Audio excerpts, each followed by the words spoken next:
over here. Get some canes over here. We got some canes over here. There go some canes over Relax here. and take notes while I step in, ain't no question. I've been reppin', see my squad ballin', that's a blessing. I'm texting with my homies from that West End Zone crew. Say they taking shots, told me roll through. I told you about that orange and green. We click tight, big fights, we destroy your team. Make the world view our games like a horror scene. Stuff opponents in a can like Goya beans. I mean, representing for the team, let us hit it up. You can't get connected with us, shake your figure no. Infamous with that swag, it's original. The copycats could copy that, but we go get some more. No gate, no Seminole. We let it stay, but in this state we is the general. Coral Gables around the world, we don't have a limit. We read that you from the streets to the academics. Get some canes over here. Get some canes over here. Get some canes over here. Throwing U's up, how we do our thing over here. Get some canes over here. Get some canes over here. Get some canes over here. Throwing U's up, how we do our thing over here. Ooh, we do please is the hurricanes. You ain't got that work, you can't serve the canes. I know you been watching, we been hurting things. Where that crown at, homie, we them dirty canes. We gon' get that title, what that purdy ring. Gotta turn over chain for every team. Green and orange on my back, get a foreigner's back. I'm scoring while you roaring like a lion getting sacked. ¿Qué pasó, papi? Tú no puedes conmigo. Argentino de principio, huracán en mi equipo. Got that passion like Sebastian when I'm rapping, that's a fact. Got that 7-6 jersey for the legend, one sack, yeah. Get some canes over here. Get some canes over here. Get some canes over here. Throwing U's up, how we do our thing over here. Get some canes over here. Get some canes over here. Get some canes over here. Throwing U's up, how we do our thing over here. We got some canes over here and we bout that. Solo D and them ballin' boys, yo, we got that. No good chillin' in the cut, hard rock pack. And if you hatin' on them canes, better stack. It's the state of the MIA. The U is back, what them haters gotta say. Them hurricanes, we be ballin' all day. Turnover chain, got the people going crazy. Now whoop whoop at the sign so you know who it is. They counting finals ballin' like the U up in here. Gold teeth, grillin', chillin', Solo D what it is. We got the turn up chain, gang up in here. Cause it's a UM thing, orange and green is the gear. We coming to you HD so it's crispy clear. Now put them U's in the sky, don't stand and chill. And let them know if they don't know we got some canes up in here. Get some canes over here. Get some canes over here. Get some canes over here. Throwing U's up, how we do our thing over here. Get some canes over here. Get some canes over here. Get some canes over here. Throwing U's up, how we do our thing over here. Canes, we be ballin' all day. Canes, we be ballin' all day. Canes, we be ballin' all day. Them hurricanes, we be ballin' all day. Who that? So low, so low, so low, G. So low, so low, so low, G.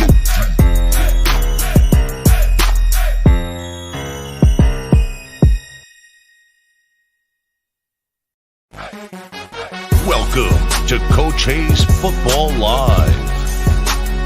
He can talk about anything from high school to the pros. This guy knows the game, better not be half-stepping. I can guarantee you most of the audience don't agree with you. Strap in, because Coach Hayes is about to. Crack your brain right now. Subscribe now. And check out CoachHayesFootball.com. What's up, everybody in the building? What's going on, man? We got an exciting show, but before we get started, I do want to make sure comment section already blowing up. I do want to make sure that everything looks good, sounds good. We did have a couple of technical difficulties, so if I got to make some changes, I want to do that. Plus, we got a super exciting guest, so give me a thumbs up in the comment section. Let me know everything looks good, sounds good. We'll definitely make changes if need to. Also, we got 58 in the building already. That is on Facebook as well as on YouTube. Let me see. Like I said, give me that quick thumbs up right quick. And a big shout out. Let me see. It moved too fast, guys. KA, what's up? I did get your message. I'm going to definitely check you out, man. I did get your message, so I'm going to definitely check you out. All right. Okay. Hey, my man Bergie in the building. He says everything looks good, sound good. Brother Jay Blaze hit me with the thumbs up. So let's go ahead and jump on into this thing. Real quick, as you saw, Solo D hit us off with the little kind of, the little area we'll get guys in sports music. They do an excellent job putting things together. It is the off season, so I don't think they have a lot of new music coming out. But as you know, if you don't know, he does a great job with Canes for the Dolphins and for the Miami Heat. So go ahead and give that young brother some love by going by his channel. Just hit the subscribe button. Cost you nothing but a few seconds of your time. Also, this episode is brought to you by my man Alex Tabio from Home Certified Loans. Certified Home Loans. All right. I've actually had some dealings with him. I'm working on some properties and some things right now. He's got me in the twos. Now, guys, I got some decent credit. So you can't come in there with your credit all torn up, but you got to have some decent to great credit. And trust me, he'll do some great things for you. So if you're looking for an FHA, a VA, or conventional loan, make sure you hit him up. All right. Also, not only will he show you how to go through the process, but he'll educate you as well. So make sure you call him on his number. It's 305-205-1697, or hit him up on his email, which is atabio, which is ATABIO at certifiedhomeloans.com. Trust me, he'll hook you up. So let's go ahead and jump into this thing right now before we go ahead and get started. I don't want to make it all big. I'm going to let him introduce himself, but I want to build him up a little bit. So I'm checking out my man Streeter on Footballville / Caneville. That's home team. I'm checking his channel out. And this young man is on here talking. I think I call him a young man. I'm an old cat. So a young man is on here talking, man. And his knowledge about young guys and recruits was second to none. Just knowing the ins and outs, not just giving you a bunch of coach talk, but actually giving you some insight, kind of what I try to do here on this channel as well. It says coach you free, and I'm not sure why, but hopefully everything looks good. But anyhow, so with all that being said, man, I'm on here and I'm looking at the show and I'm like, man, this dude know a lot of these young players, man. So I'm intrigued who he is. Come to find out, we actually followed each other on Twitter. I think I bombed his Twitter a couple of times when I was putting out recruits, because he does this thing. And if you don't know, it's called The Crib, South Florida. You see it on Twitter, you see it on Instagram, and so forth like that. So I'm going to bring him on right now without further ado. I'm going to bring my man on. Crib, what's going on, man? How's it going, man? How's it going? Appreciate you having me on. I'm doing well, man. I'm doing well. Make sure everybody can see. They said I was freezing for a second. Like I say, man, technical difficulties are a mug, man. But before you go ahead and get into your thing, I want to pop this off because this is great right here. Big shout out to Norman in the building with a $10 donation. He says top 3 must get recruits. Armella, Little, Jr., Basante. If we don't get Armella, we have the OT from Lynchburg, Virginia. So remember that question of Crib, and we're going to jump into that, man. But I want you to introduce yourself kind of a little bit, how you got started, who you are, because a lot of people know the logo, but they don't know the man behind the logo. So how does that go? So I was coaching for the past 6 years in South Florida. Coached at several different schools. Piper, we went to the playoffs first year with David Coleman. We had some Division I recruits over there. Coached at Deerfield for a little bit, Western High School, and we went to the regional semis. Had some hell of a team over there. So I coached with some great coaches. Art Taylor over at Everglades. He was at Deerfield Beach. Cooper City beat St. Thomas. So my background is definitely in coaching. I grew up in South Florida, Broward County area.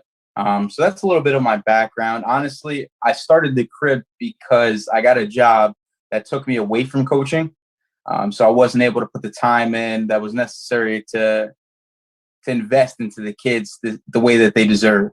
And so I took a step back from coaching. I was defense coordinator at Coral Springs. And a buddy of mine was like, Frank, why don't you just start talking about high school football? You know all the kids, you know a bunch of the coaches, you have enough connections. So I was like, all right, let's start it. So I came up with the name, The Crib South Florida. Felt like it connected with the kids. I felt like I had enough knowledge of the game to be able to articulate it to the people. And it was just something that I thought was going to be a hobby almost, something that, it took some time away and regular life and stuff like that, but it turned into something completely different than that. And kind of took on a life of itself, almost a full-time job. But I love it. I love being able to connect the kids to college coaches and being able to get kids exposure, things like that. Gotcha, man. And that's a great story, man, because that happens a lot, right? Coaching does take up so much time, man. And, you still got to feed your family. And unfortunately, that's another show I'm definitely going to do is why high school coaches in Florida itself, we don't get the big bucks like these guys do, and as you hear in Georgia and Texas and so forth and so on. So, we definitely going to check that out, man. Anyhow, so the show is titled, Who Are the Must-Have Recruits for 2022? And for the Hurricanes, we've talked about this a little bit. So before we jump into this actual maybe list of whoever these guys may be, as you look at the Hurricanes and, as fans and, sometimes coaches are still fans, but we look at it maybe through a different lens. What do you think, just from your perspective and being in this, what do you think Miami's biggest issue is, whether it is recruits or a scheme or coaches or whatever? What do you think, just from being down in this area? You and I spoke about it just a little bit. I think they've done better over the last couple of years with connecting to the South Florida recruit. I think that this past class, they kind of hit it right on the head. With what they had to do. Part of that was COVID. Only a few kids got out, like the Dallas Turners and the Ja'Cory Brooks of the world, but they got the Leonard Taylors, they got the James Williams, so they did a good job. I think the biggest issue has been almost the cockiness of thinking that they're still the 2001 Miami Hurricanes. The program isn't in the same state as it was 15 years ago, so you can't recruit the same. You have to almost recruit with the same effort as a Coastal Carolina. You have to recruit the same way these mid-level Power Fives recruit, trying to get kids, because you're not on the level of Alabama. You're not on the level of Ohio State. You're not on the level of Oklahoma. You can't just come in and walk in with a brand on your chest and think that the kids want to come your way. So I think that's been a part of the issue. And I think that it's a good thing to bring that attitude to the table, that you're the Miami Hurricanes and one of the most historic programs in the history of college football. But that history has been removed for almost 20 years. These kids that are in high school now weren't even born the last time the Hurricanes won a New Year's Day game. So the recruiting has to change. I think that Manny has brought in the necessary coaches to connect with these South Florida kids like T-Rob and DeMarcus Van Dyke and guys like that. But I still think there's more work to be done because, you just hear things with just there's a certain confidence that you have to have as a Miami coach. But sometimes I think the coaching staff takes it to another level because they're at the U. But I think it's getting better.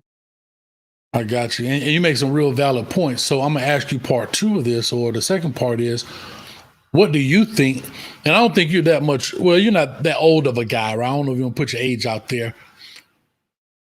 But what I wanted to ask you this is, so what do you think was the downfall from the 01 season to now? What was it that created this crumbling effect in losing recruits and not being the 01 Hurricanes, that we're used to, especially for guys my age and maybe a lot of the fan base that's used to it?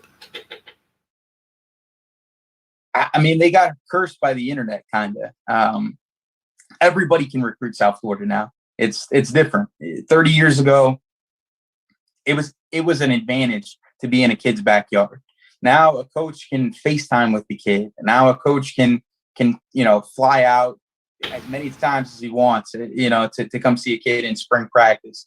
The way that these coaches can connect with these kids has took it to another level recruiting wise. I don't think that just because you're Howard Schnellenberger and you walk into a kid's house and leave a pipe on their table, they're going to commit to you. That's not the same thing now. Now the kids genuinely want to know what's going on in the program. They want to know academically, parents want to know what's going on. They want to know, is there consistency with the coaching staff? And there really hasn't been that since 2001 as well. Larry Coker, let's call it a spade, was just a figurehead, right? And the consequences of that hire obviously led to the mid 2000s. And then you make a hire like Al Golden from Temple, who just wasn't ready for the job. Randy Shannon was a Miami guy, but I think he tried to go overboard with the good boy image of the Miami Hurricanes, and that kind of took away from what made Miami so great. Now, I think Mark Richt came in. I don't think he was a bad hire. I think his love for his son overshadowed his love for the job, so I think that was an issue. But I think Manny might be the right guy for the job. I think he's been the best hire so far. He's done the best job of connecting with the South Florida fan base as well as the recruits. And he's bringing on coaches like Ed Reed and Marcus Van Dyke, like I said, and Cooney on the background, who know the area and they know what it takes to recruit these guys. So I think that what wasn't being done for 15, almost 20 years is now being done. And I think fans have to almost be patient with it because it's going to take a little time for it to build up. I got you. Now, let me ask you this, because you talked about those guys like DVD and Cooney and so forth. I think Cooney, where was he, at South Ridge prior to, if I'm not mistaken? Or was it South Dade? Where was he? I think he was the offensive coordinator at South Ridge. I believe so, yeah. So they bring a guy in like that. Last show, I brought up a gentleman that I actually had a chance to coach with. And I'm not sure if you were in the coaching realm at this time, but I brought up a guy named Devin Bush, who actually had his senior, who was the coach at Flanagan when they won the state championship. Of course, everybody pretty much knows his son, Devin Bush Jr.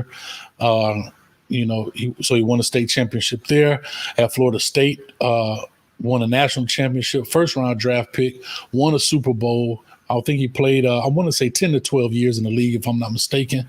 A very good friend of mine, so maybe I'm a little biased in this.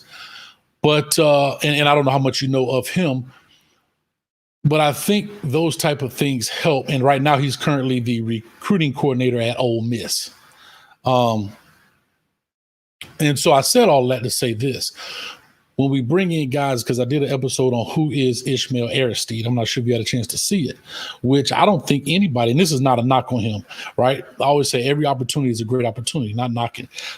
I'm just trying to get an understanding of where we are. I don't think anybody knew or heard of this guy unless you knew him personally or maybe, family or something like that. Do you think that we need to, and I said all that to say this, do you think we need to start targeting more guys with those type of ties like a Devin Bush? Because like you said, we're losing guys. And I've always said this is the most oxymoronic thing I've ever heard, that the University of Miami has to get coaches in the building to recruit the city of Miami to come to the University of Miami. That's just mind blowing to me, but it is a reality. Do you think that we need to get more guys like that in the building? I had the unfortunate pleasure of coaching against Devin Bush when I was at Piper. They beat the brakes off of us. I think that game was over after the first drive in the first round of the playoffs when I was over at Piper. So no, I know about Devin, and I've actually had the pleasure of meeting Devin Bush when he was at Michigan. I was over at Deerfield. We went on a college tour. He's a great guy, and I think he's a hell of a recruiter. But going back to Coach Arstidle, I believe that's his name. Aristide. Aristido, yeah. Mm-hmm. I'm actually familiar with him because through being, kind of a middleman, I guess you could say, in the world of recruiting, he's reached out, followed me, and I've spoke to him a couple times. He's actually been one of the guys that has really helped Texas A&M recruit South Florida. I mean, you've watched a couple kids from Central go over there. You watched Donnell Harris go over there. So there's been some kids that have come from South Florida to Texas A&M due to the Coleys and Coach A, who's, that's what I'm just going to call him, Coach A, who's now at Miami. I do think it was a solid hire. I think that he's going to really bring a boost in the recruiting department, especially with linebackers. I think Pat Key's probably a great coach. And Coach, did we lose you? I think we lost him for a second. Okay, you back. The Miami area. I'm sorry, Coach, you froze for a quick second. Right there when you said no, you're fine. When you said Packy, that's where it kind of cut off.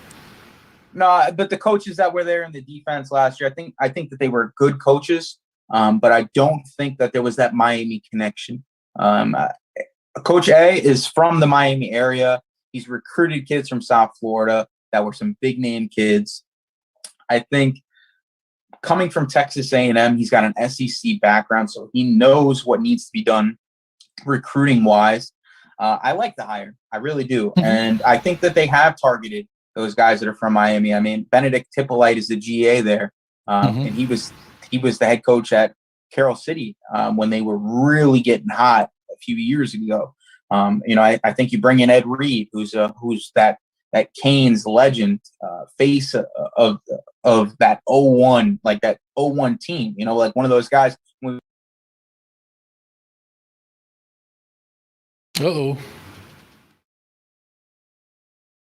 In the right people. I think I would have loved to see like a Kevin Beard at wide receiver, but I think they have the right staff offensively. But I really do like what they're doing in regards to hiring coaches. I think they've done a good job. Obviously, you wish you could get all of them, but you're not going to get them all. Like I would have loved to see Coach Boosie Samuel, who was over at Flanagan as well, be on that Miami staff. But he's an FSU guy, so that probably wasn't going to happen. But I mean, you see. Well, I mean, hey, listen, we see, but you see that all the time, right? You see guys. I mean, think about it. Manny Diaz went to Florida State. You know what I mean? So, I'm just saying, like, I get it. So, I know Boosie. Well, like I said, I was on the staff with those guys, Devin and Stanford Samuel. We call him Boosie from Carroll C. And a lot of those type of guys, man. And I just look at. I think he's coaching DBs now, if I'm not mistaken, at FAU. So that's huge right there.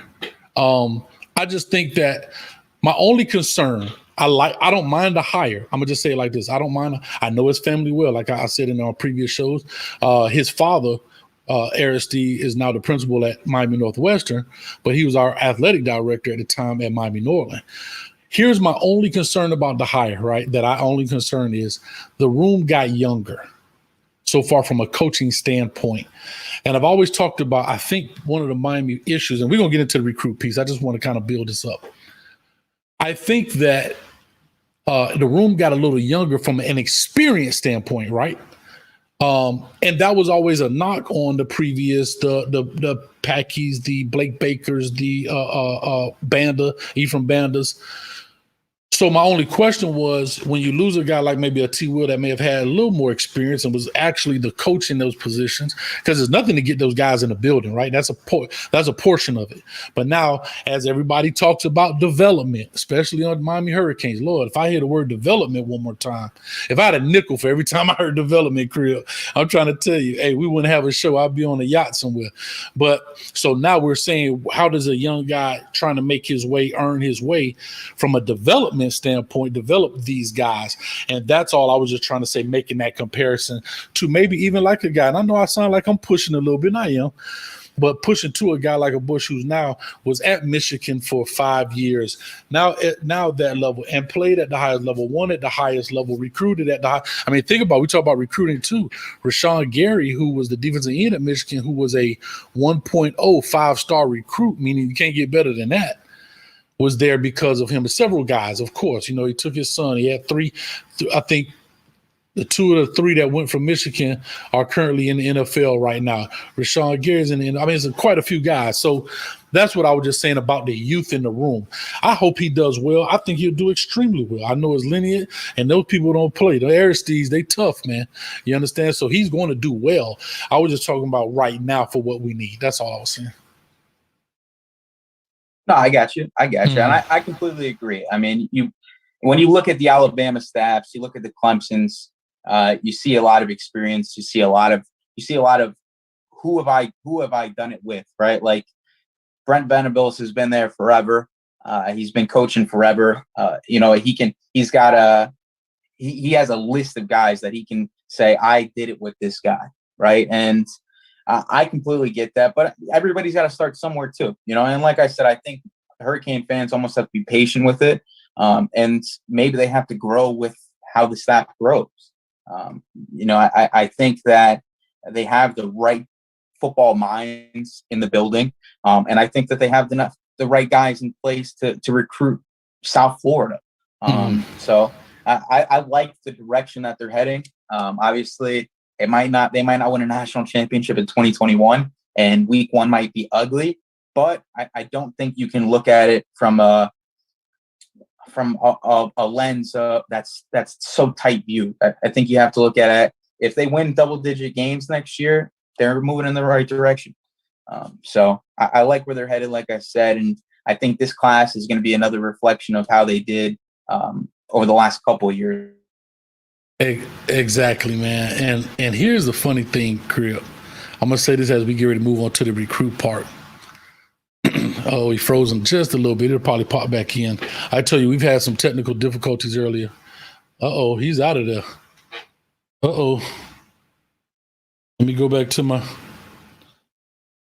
I'm not sure what happened to him. We'll see if we can bring him back here in a second. But it froze up on him. Let me see if I can pull him back up.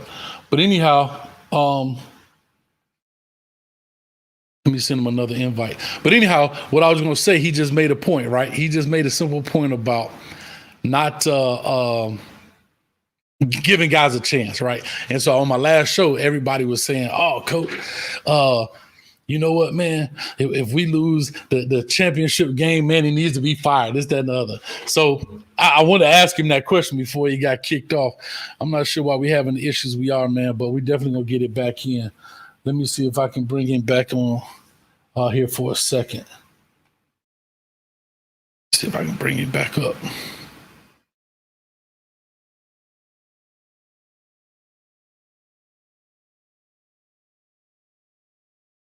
I don't know where he is, guys. Where did he go?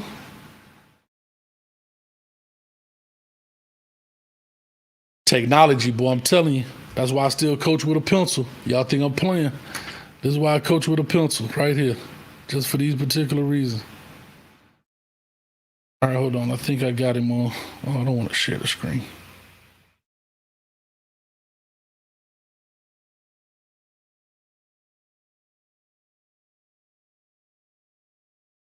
I think I got him up, guys. Let me see.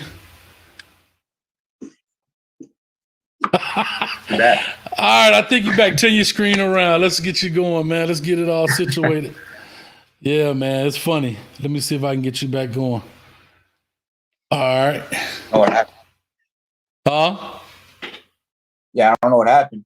I don't either, man. We halfway cut off. But anyway, it happens, man. Let me see if I can get this thing going. But anyhow, what I was asking was, while I fix this up right quick, what I was asking was, you brought up a great point about giving Manny Diaz an opportunity and a chance. In the previous chat, and as we know, Kane fans, and we know fans, we want instant gratification. We want it now. What else? JG Wentworth, is my money and I want it now. I had some people yelling out saying, well, coach, if we don't win this, if we don't win the ACC, then he needs to be gone. Coach is not, because I was saying, how are we firing coaches at 10-2? You know? Yeah. And then some guys are saying, I'm gonna let you kind of answer this while I fix the screen. Some guys are saying, well, coach, man, it ain't the losses, it's how you lost.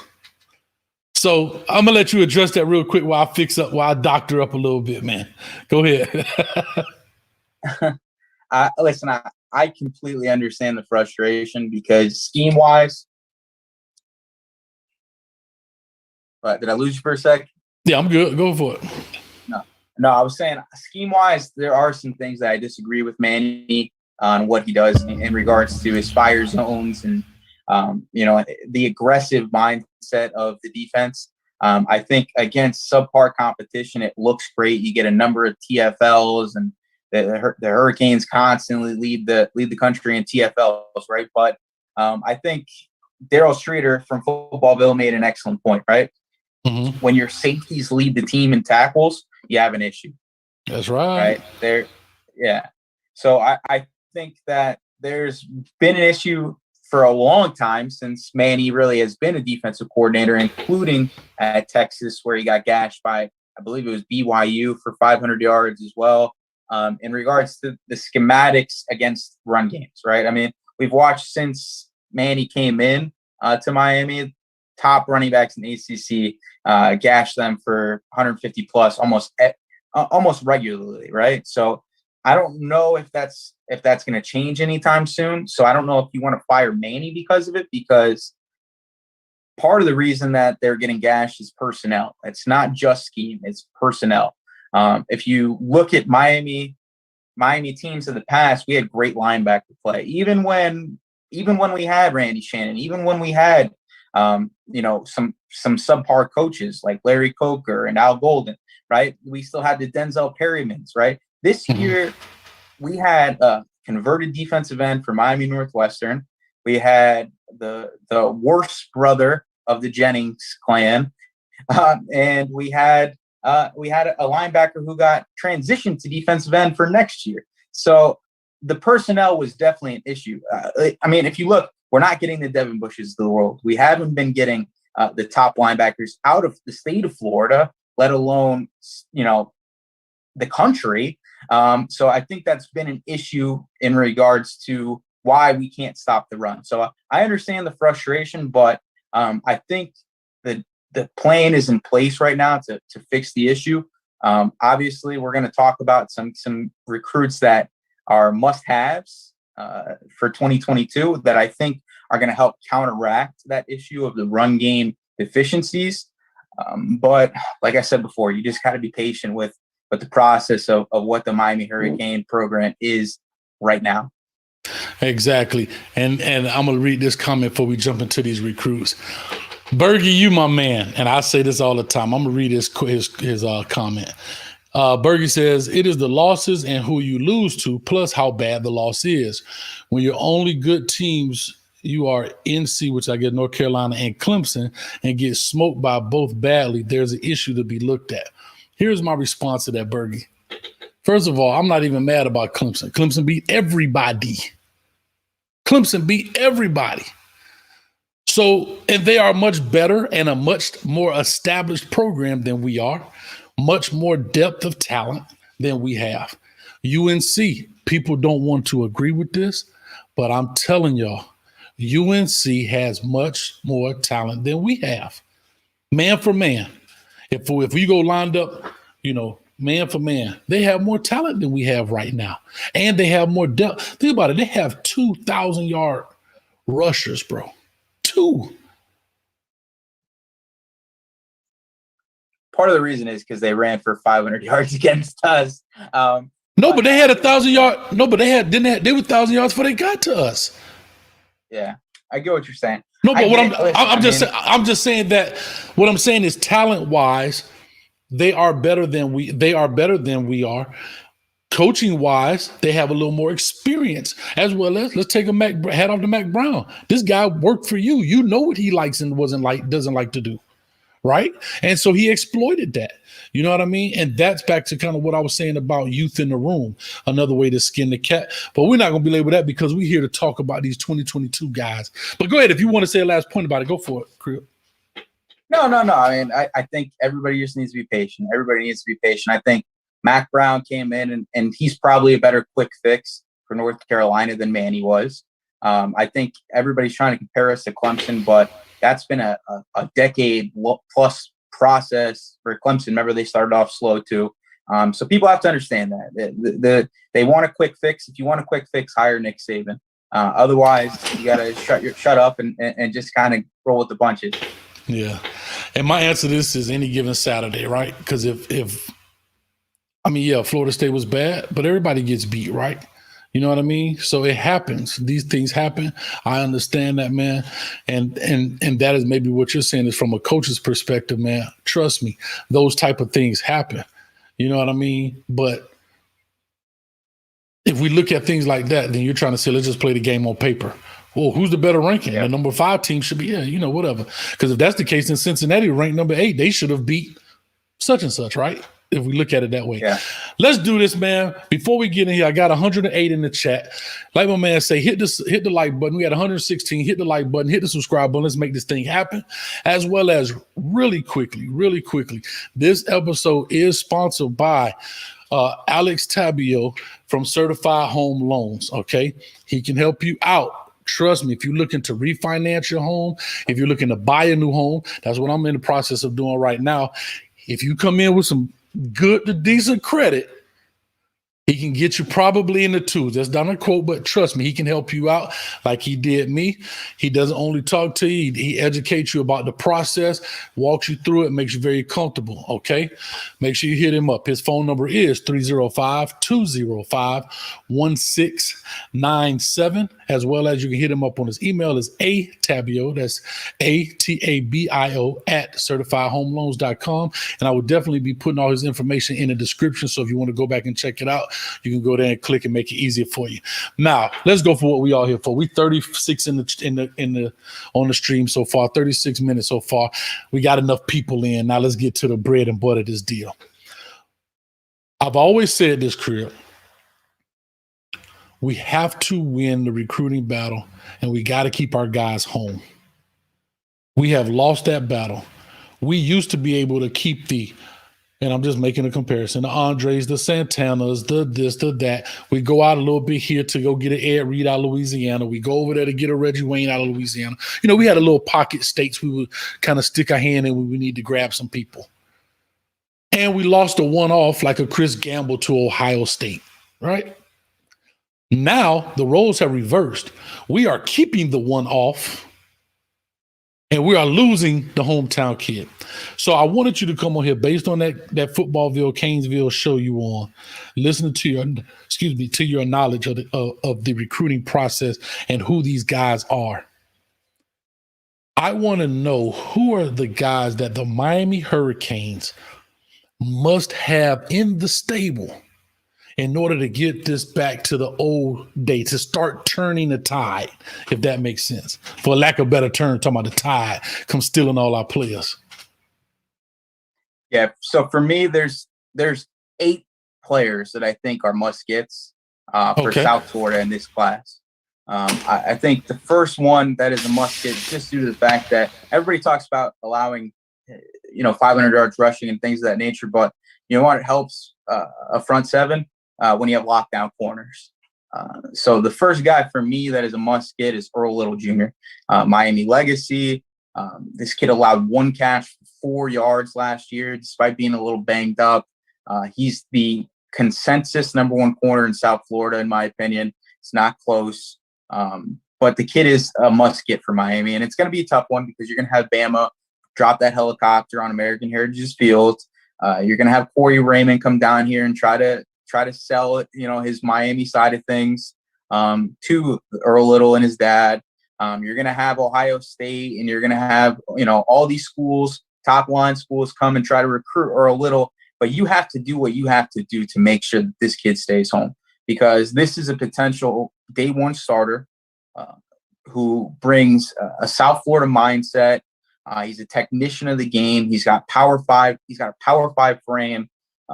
You can't lose every single American Heritage DB to the top tier of college football. I mean, you watch Tyson Campbell walk out. You watch Pat Surtain walk out. You watch Tavares McFadden walk out, right? You can't continuously let it happen. So we curbed it a little bit with James Williams in this class, but we got to keep it going with Earl Little. The other corner that I think is a must-get, and he's been a fast riser since December, is Ryan Turner from Chaminade Madonna. 6 foot, 190, can turn and run with the best of them. He's also a technician of the game.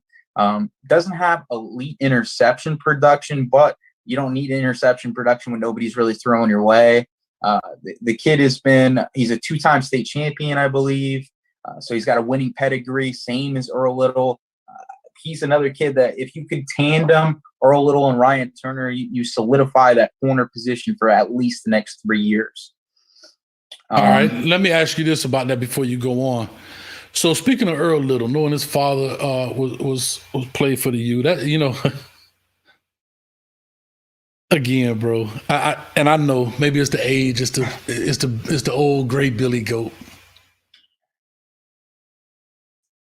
We have to convince a guy who played for the U to get his son to go to the U. What happened to the legacy deals, right? What are we doing? How bad are we, bro? Like, how bad are we when it like just think about what I'm saying. This is scary, bro. This is scary. Like, I get Corey Raymond. I know Corey Raymond well. You know what I mean? But holy, wow, boy. But anyhow, all right, man. Brad says it's deeper than that. Brad said, Brad, what's going on with you, man? He says deeper than that, Coach Hayes' trust. No, I understand. But that's my point. Where we have lost the trust.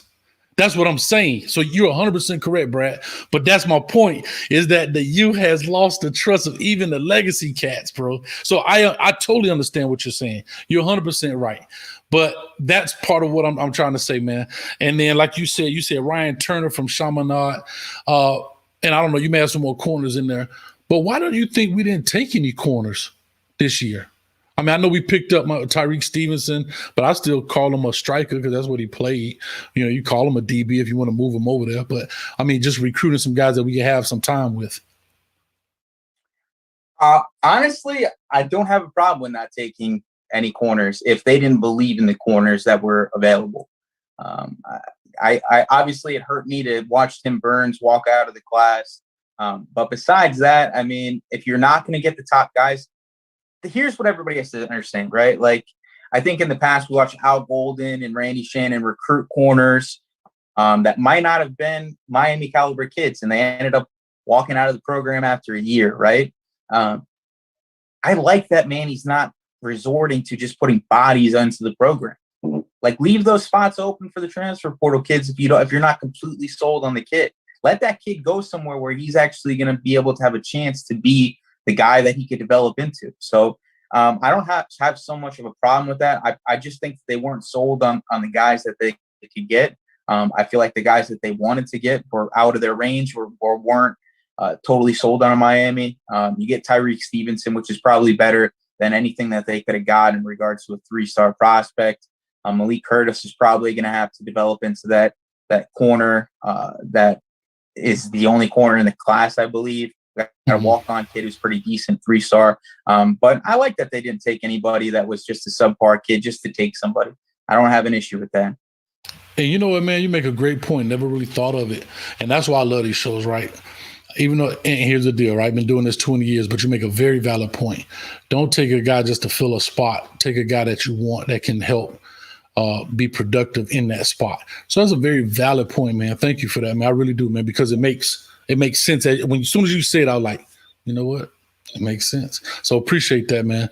All right, here we go. So go ahead. I'm going to let y'all finish on out with your list. We're on number 3. I think that the next biggest get that Miami has to grab is the tandem defensive ends from Chaminade Madonna.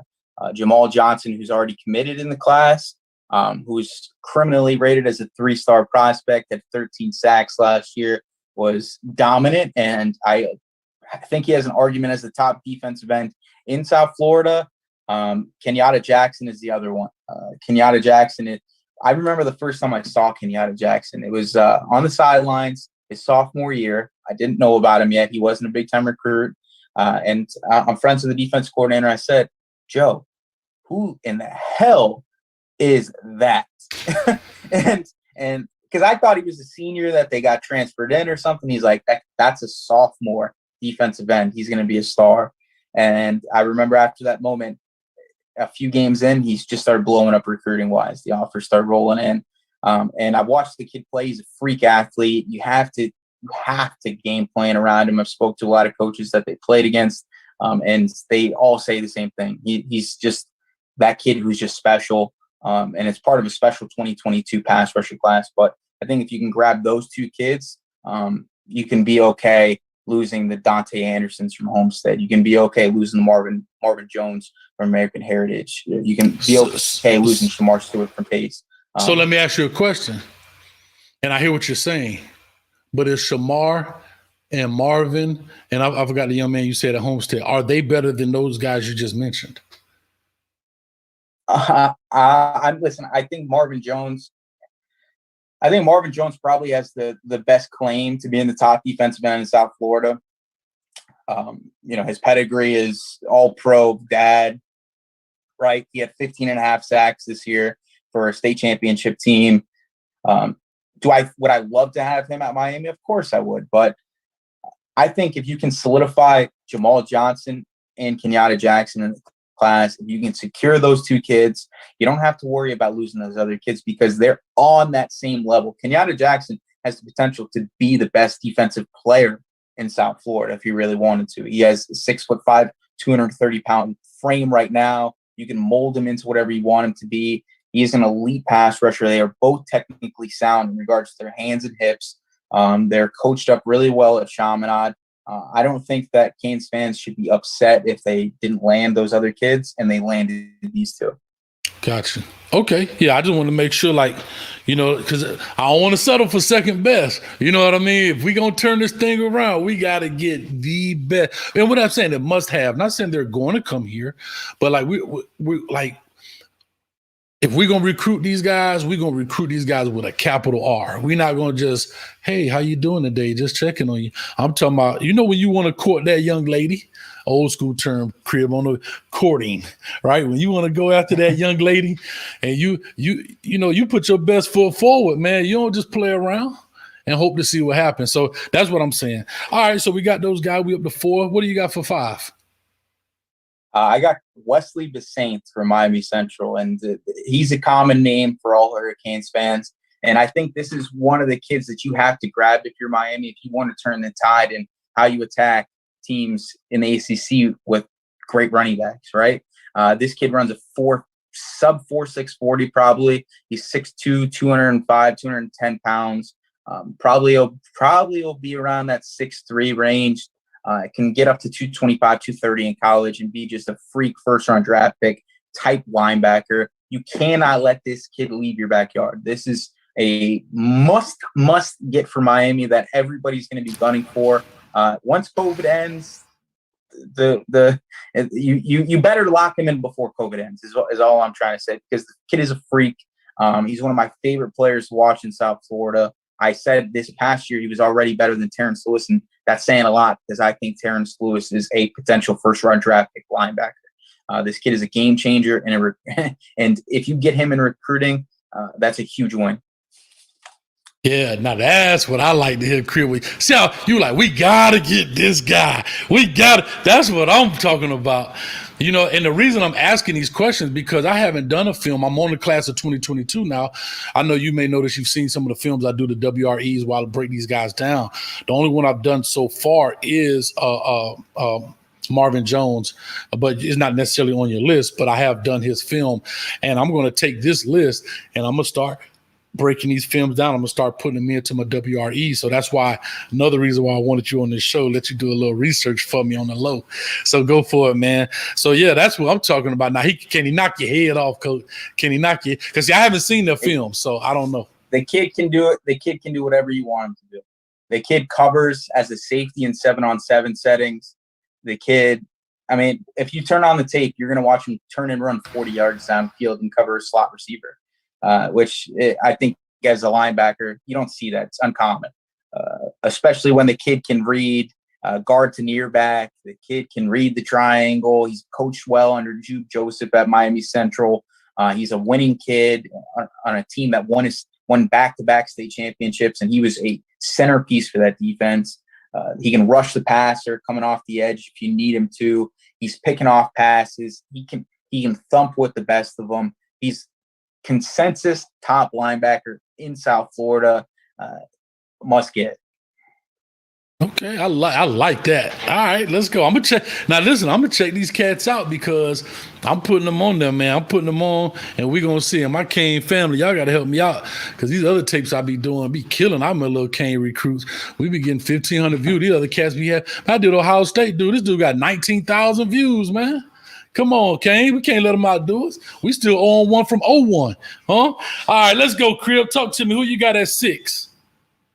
I got Daniel Lyons at a Homestead defensive tackle.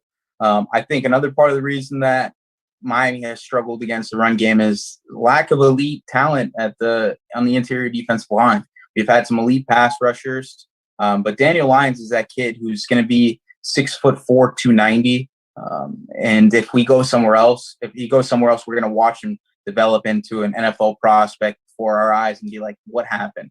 Why did he leave?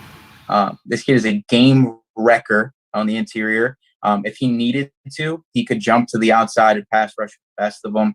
He's got unparalleled strength to anybody else in South Florida, except for maybe Alton Tarber at Deerfield Beach. He's a relentless pass rusher, has a 3 technique. If you wanted to go to a 3 front, you could put him at the 0, and he can handle doubles with the best of them. I love this kid's game. I think he is just scratching the surface as well as a prospect. We're going to see the best of this kid as a sophomore or junior in college. And another kid that I just think is that Wesley Dessain type prospect where Miami has to grab him. Otherwise, we're going to be scratching our heads on how he got away. All right. So you saying based on what you tell me from the skill set, he's more of a 3 technique than he is a nose from his skill set? Yeah, he's probably 270 pounds right now. So he fits best as his 3 technique. I hate to make comparisons, but he's got the pass rush potential like a Calais Campbell.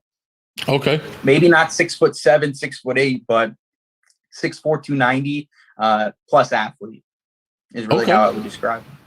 Okay, I like that. All right, and so now let's check out. We on 7 right now. Yeah, 7 is Alfonso Allen out of Hollandale.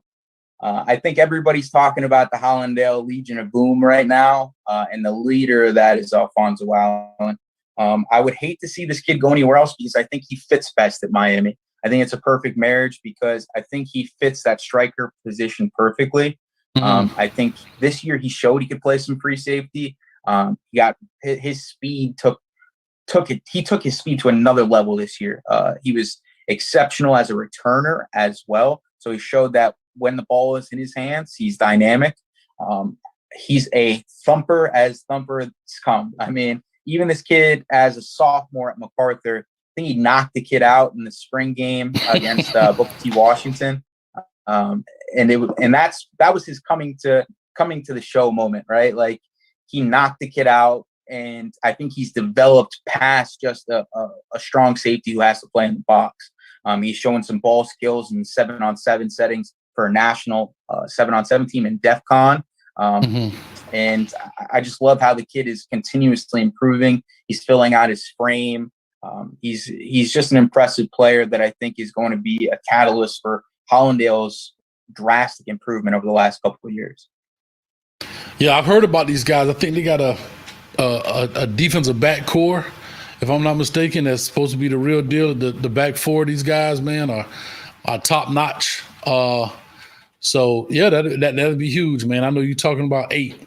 So here we go. Well, that's 7. So now let's go to 8. Last guy I have to get is Mike Jackson out of Miami Palmetto. To keep up with the elite teams in college football, you have to have speed. And this kid is the fastest player in 2022. This kid probably runs a 4.35, 4.38 type 40. It's just a blazer. He hasn't really had the opportunity to get the ball in his hands a ton because Palmetto had an injured quarterback this year. They had to go to Rashard Smith at quarterback, Wildcat situation. But this kid is electric. He is, as a returner and receiver, again, I hate to make comparisons, but he's Roscoe Parrish.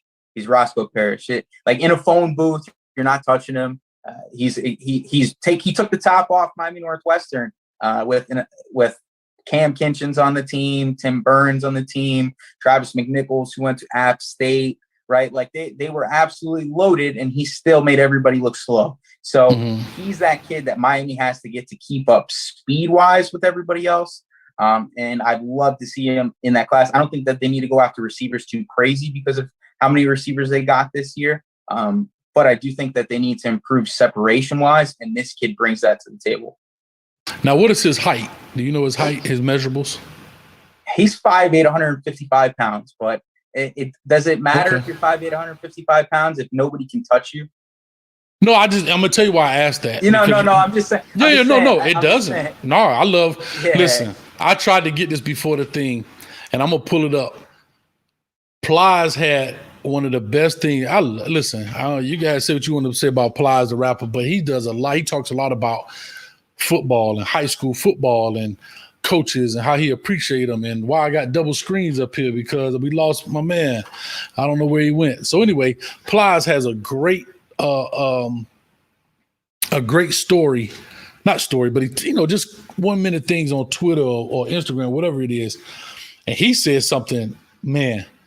He said, I'd rather have a 0-star dog than a 5-star prima donna. I was like, yes, sir. You understand? I'd rather have a 0-star dog than a 5-star prima donna. So I thought that was huge. I'm getting ready to open up the phone lines. We got to see what's up with Crib. Let's see if he's still living. Not. I don't know what the deal is. I tell you, we having some technical difficulties. I'm getting ready to open up the phone lines too, since he gave out his 8. I'm going to see if we can bring him back in to the building. Hopefully he'll come back in. We'll see what it is, but I'm going to get ready to open up the phone lines. And I'm going to say this, guys, on just open disclosure. I see a lot of you guys in here with comments. I'm going to tell you like this. As Coach Hayes, I don't know a lot of the recruits, right? Some of you guys are heavy into the recruiting part of it. Like, oh, we know who the guy in 2022 is, 2023, who the best 8th grade. I'm going to tell you, man, we got so much going on here.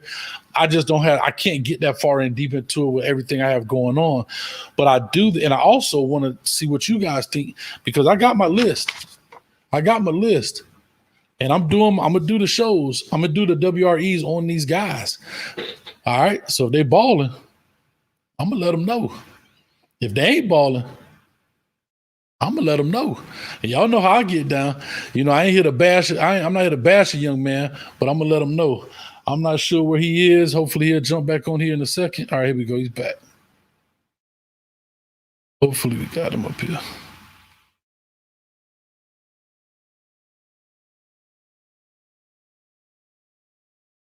All right, let me check it right quick. Let me get him back in. Hopefully sorry about that. I don't know what happened. I lost connection for a second. No, it's all good. It's all good. So anyhow, so what I was saying while you were gone, it was just funny. I was going to say this as you took off. Plies on his Instagram, his Twitter, and so forth. I don't know exactly which platform, but he talks a lot about high school coaches. He talks about, he makes some very just honest, in-your-face statements on there. And I think he does an excellent job. You haven't had a chance to go. I know you talk about some other stuff that may be a little rated R, but in between those, he dropping jewels when it comes to football. And I want to get him on this show so bad. I done reached out to him already because I want to hear what he has to say when it comes. He talks about recruiting. He talks about all those things. He was talking about he had his nephew or somebody was in the 7-on-7. He said, man, you did a whole Michael Jackson move before you got off the line. Man, that ain't real football. Like, I'm just saying the things he's saying. And so he went to say this. I'm just repeat this for you, Crib, so you can hear it. So what he was saying was, man, we talk about these things and these players. He said, I'd rather have a 0-star dog than a 5-star prima donna. So that's back to what you were saying about the young man was, no, I'm not. I'm all for the 5-foot guy. You know what I mean? I get it. If he can ball and he can make a difference, come on. You know what I mean? Now, I do have to say we got to get some big boys too. But if you can get a guy like that can separate the field and use him properly. Now, I do have to say this, though, Crib.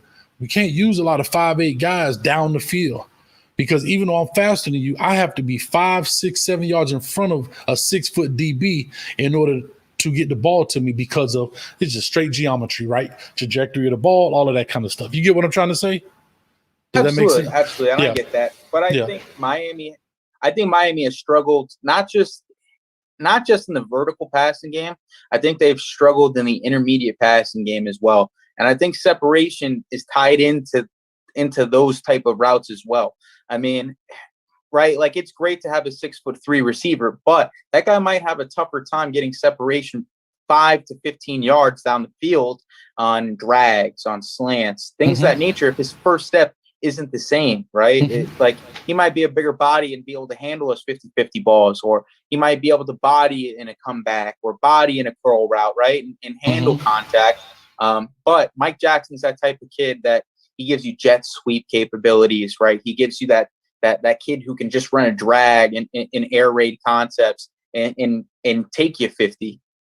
So I completely get it. I think that you don't want a bunch of 5'8" guys because you don't want to be Texas Tech. But I think that you need at least a couple that can change the outlook of a game, like a Roscoe Parrish on one touch. Yes, sir. Definitely. C. Crowder says Mike Jack is 2-2. You know, it's just, am I wrong? But it's a shame we lost a 2-2 at Will. I always looked at him. He was a smaller guy. I get it. You know what I mean? Tough as a 2-inch nail, man. I mean, anyway, I don't want to lose our guys anymore, man. I'm tired of seeing our kids leave and becoming great elsewhere. And I totally understand we can't get them all. I get it, but I want our guys to be great with us, right? We raise them and then we send them off to go be great somewhere else. You know what I mean? That's the part kind of bothers me, man. You know, that part kind of bothers me, man. You know, it's nothing like rooting for the hometown guy. It's nothing like, you know, I'm going to just say this. I hate to see Alabama people, Alabama, blah, blah, blah. Yeah. But the mechanics that's making that thing go come from the crib. You know what I'm saying? Like, I hear you. Yeah. But you also have to look, I feel like you also have to look at it like this, though, right?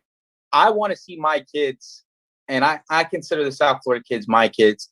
I want to see my kids develop. And I know you hate this word develop, right? No, but I want to see them develop to their fullest extent, right? And I don't think Miami has been the place where they can develop to where they can be, right? They might not play all 4 years or all 3 years as a starter at Alabama, but Jerry Jeudy's going to become Jerry Jeudy at Alabama. Calvin Ridley's going to become Calvin Ridley at Alabama, right? Amari Cooper is going to develop into Amari Cooper at Alabama. Eddie Jackson, Alabama was able to see that what Eddie Jackson could become. I don't think even Miami was on him hard. So I hate to see kids leave, of course, because I want to be able to go 20 miles down the street and watch them play. But I also want to see them succeed. And sometimes the best place for kids is not Miami. So I think fans also have to understand that. Like, I feel like the 2022 class is going to be a wide awakening for a lot of fans, because we're not going to get all the top kids down here. We're not going to probably get Shamar Stewart. You're probably not going to get Marvin Jones, right? Earl Little might escape, you know, but you can't be mad at that. You have to look and see what else is here, because South Florida is so loaded that there are kids that are almost or just as good as those kids. They're just not being looked at because Miami was focusing on that kid. You know what I'm saying? And I feel like we've seen the Tutu Atwells of the world, for example, go off and do great things because they weren't recruited by Miami, right? And they almost have a chip on their shoulder. So I think Miami needs to stop trying to grab just the biggest recruit and grab the best recruits. And like I said, I think these 8 kids that I named are all NFL potential type kids. I think that they bring elite traits to the table in one way, shape, or form. They also have production that they can bring to the table. So I think everybody needs to look at this 2022 class from a lens that we need to grab the best kids for Miami and not the best kids for 24/7. Yeah, no, I agree. But I'm gonna just ask one question: does iron sharpen iron? As man sharpens man, as they say. Is it that, and part of the development, right? And this is what I said. I know you talked about development. I don't necessarily hate the word. I just want the word to be clearly defined. I think it has so many definitions to so many different people. People don't really know what they're saying. We need development. And every time I've asked, what does development mean? I get 25 different answers. But I say this, one thing that really helps development is competition, right? And so to say this at Alabama, because everybody doesn't make it at Alabama, right? It's some cats transferring up out of there too. There's some cats that just quietly leave because they just can't make it. I think part of development too is that you have to create that competition culture where, no, this is not just your spot. I mean, just think about it. Like, God knows I hate going back.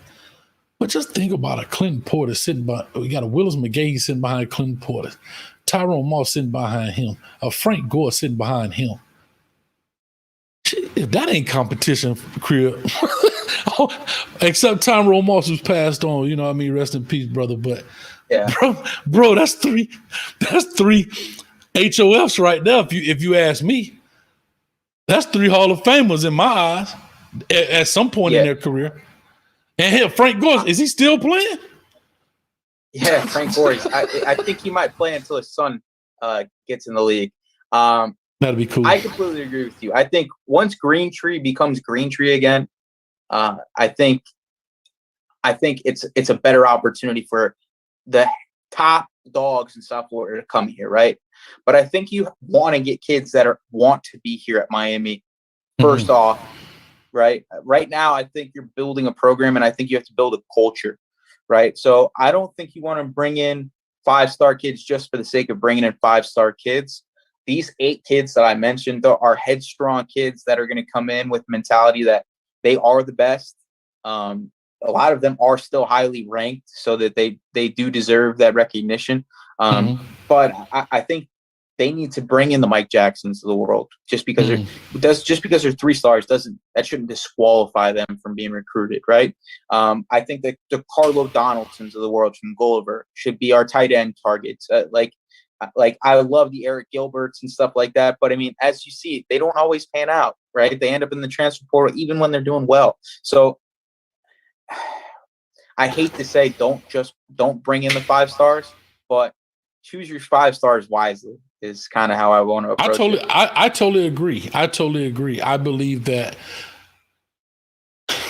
just because a guy's a 5-star doesn't mean he's that guy. Because nobody really, maybe please educate me, Crib, if you know. Nobody knows the true criteria for a 5-star. As many of these videos I've done, I see cats that's 5 stars, and I'm like, and I would never bash a young man on his tape because he's not a 5-star because of him. It's because somebody else. So I'm not going to knock his head off. But there's some guys that's not 5 stars. If you watch enough of my videos, you'll know when I'm not pleased. I'm always going to smile, but you'll know when I'm fired up by the young man and when I'm not. And then there's some guys that are 3 stars or whatever, and they pop off the tape. And I'm like, okay, why they not a 5-star? Now somebody went to say, well, it's too many guys to evaluate or whatever. Well, don't give them any stars. Like, you're just giving them a star because of what? Because of the measure. Like, if you can't evaluate them, how are you going to give them anything if you don't evaluate them properly? And then the second thing is how I look at it.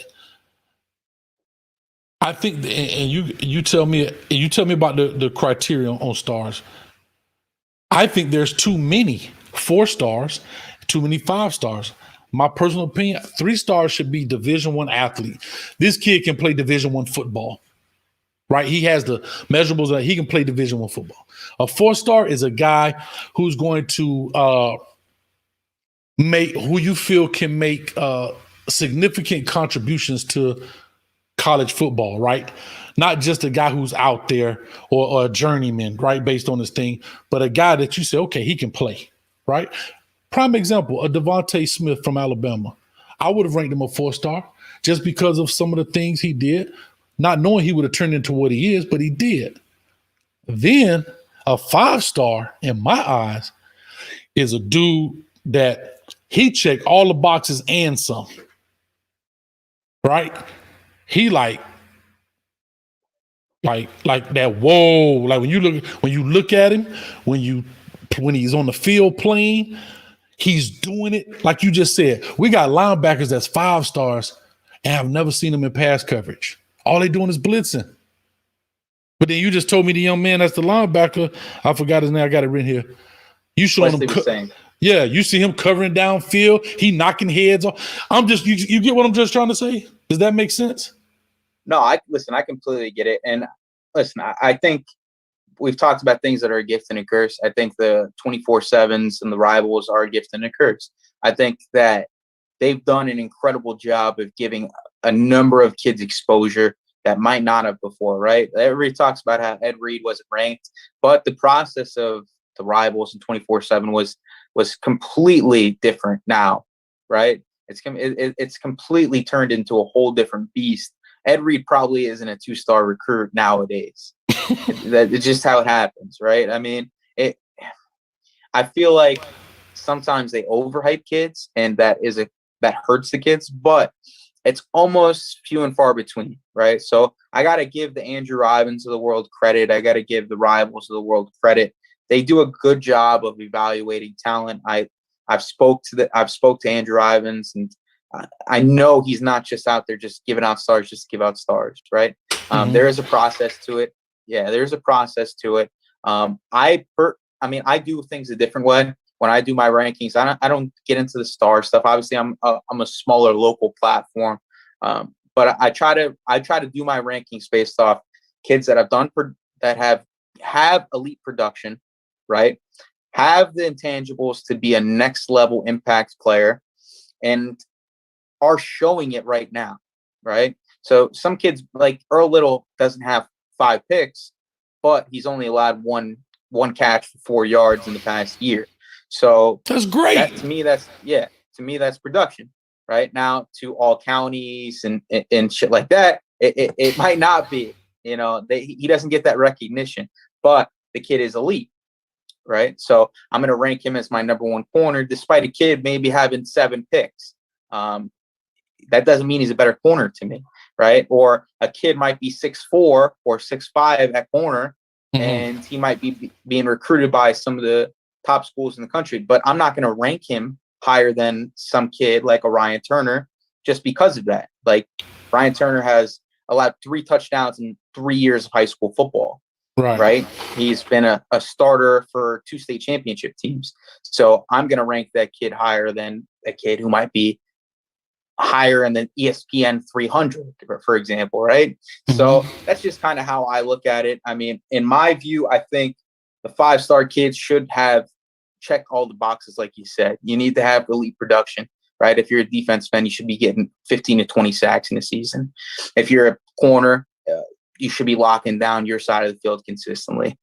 If you're a quarterback, you're supposed to be leading your team to a state championship as well as putting up record-breaking numbers. If you're a running back, there shouldn't be a game where you're stopped. And frankly, I mean, we've seen guys that have had bad junior years for the 22 class be ranked higher than some kids that probably deserve to be ranked high. Yeah. So it's a flawed process, but I think it is getting better. I think they're doing an excellent job in getting kids exposure. I don't think you can ever perfect it a lot, just because there's, like you said, there's so many kids who need to be evaluated that it's never going to be a perfect science. Exactly. And that's what I'm saying. So some guys just, you know what? It's back to everybody get a trophy. Everybody gets a trophy. And to the young man you brought up, Xavier Johnson, how he doesn't even have a 247 profile. But you got cats over in the bro. Dude's got a 247 profile, got 1 play in 4 years. Now I understand why they get there. I'm not going to that, but I'm just talking about, bro, when you put that name on me, I was like, I'm just sitting on the couch watching y'all talking. I put on my phone, like, what the? I'm just going in. Like, so I'm just saying, and here's my last point. I'm gonna open up the phone line. We're gonna take a few calls and then we'll get up out of here. I guess my real issue too, like I did a video with a young man who was in 10th grade. I'm not gonna say his name, out of the state of Florida. He was a 5-star recruit. And the dude was out there playing with cornerbacks that was wearing number 55. Yeah. But he was 6'3", 210 pounds in the 10th grade. And they gave him this. All I'm just saying is, I'm not saying he doesn't have 5-star capabilities. But at the end of the day, I got to go against your competition level too, bro. Bro, number 55's knee pads was on his shins, bro. Throw it his way. Like, what I'm saying is, like, and they single covering this cat. Like, I blame the coach. Like, y'all single covering this 6'3" dude with poor little Timmy over here. And that's one thing. And then my second beef I have is, how do guys get stars when there's no football being played? How in the world do you go from being a 4-star kid to a 5-star kid? There was no football being played. All of a sudden, you got your 5th star. Those are the things I know. I'm not. It's rhetorical, but I'm just trying to say that these are the kind of things that that makes star units questionable. Like, so now is it hype? Is it something else? Is it the schools? Well, he was already committed to a big name school. So now, because he's committed, they didn't play their season. He didn't go to any camps. He didn't do any of that. So now all of a sudden he's got a 5-star. I'm just saying that I think personally, I would not rather give somebody something than hurt my credibility like that. That's my personal opinion. All right, with that. And I'm just going to say that, man. Let me see here. Let me go through this. Somebody says 7-on-7, Coach Hayes. Okay. But to me, that's flawed too. Like, bro, nobody's watching 7 on Crib. You recruited. You've helped with recruiting. When you ever seen first of all, who is recording 7-on-7 tape, film, right? Like nobody. They're the little mom and dad. Nobody's the mom and dad cams and like the little coach that made the little Instagram thing and they doing backflips. But we're talking about a bird's eye view where you can see what's happening. And none of that stuff is typically on a highlight film listen, when I was at FIU, we used to go through about 100 tapes a day. Not one time did we put on a 7-on-7 film to recruit a kid. And that's FIU. Yeah. I mean, listen, I think the game is changing a little bit. I think coaches are recruiting based off 7-on-7 in some ways, like just short videos sometimes that they'll see something that maybe catches their eye, right? I don't think 7-on-7 is necessarily a bad thing. But it's not. I do question sometimes the star system because Wesley Besaint is a perfect example, right? How I said I'm watching him cover in 7-on-7 settings as a linebacker, right? Which is not the common thing, right? Usually it's 7 DBs out on the field, usually with the top teams, and they're just playing basic coverages, right? But Wesley's out there covering 7-on-7 as a linebacker and dominating for a Miami Immortals team that's one of the nationally recognized teams in the 7-on-7 circuit. And he dropped a number of spots in the recent updates. So that's why I question it sometimes. It's hard because there's so many people put with an input in the star system. I think that it's difficult to track it and get an explanation. So I just want to know the criteria. If there's like I don't know if you had a chance to see my breakdown of the 2021 signee class. I went through all of those guys. I have my own. I got them right here still. They still right. I don't know if you guys can see that. But I wrote down my notes and I looked at the difference I did of every one of them: size, speed, effort, explosion, technique, fundamentals, and is he a difference maker? And then additional notes. And then I ranked each one of those: elite, above average. Now 5-star would be elite, above average. 3 is average, below average, and number 1 is come on, son. Like, come on. So I get what you're saying, but like, again, that's their business. That's 247 Rivals and Mac Pro, whoever those people are. I get it. And I'm just trying to say that I guess I'm passionate about it too, because it does put a lot of stress on the high school coach. And maybe that's where my passion is coming from, because now these kids are saying, well, I'm not a 3-star. Well, I'm not a 4-star. Well, I'm not and the coaches are trying to keep up. You know what I mean? It's one of them doggone things, man. But anyway, I'm sorry. Let's roll to it. I'm going to open up the phone lines, Crib. So we're going to continue the conversation until a call comes in. Like I said, we're going to do this just for a few minutes, man. We're going to get off of here. I only have one request, guys. That's just no cursing. You're more than welcome to voice your opinion. Say what you have to say. We take strong opinions here, but that's all to it, man. So let's go ahead and jump into it. The phone line is open. It's 321-328-8235.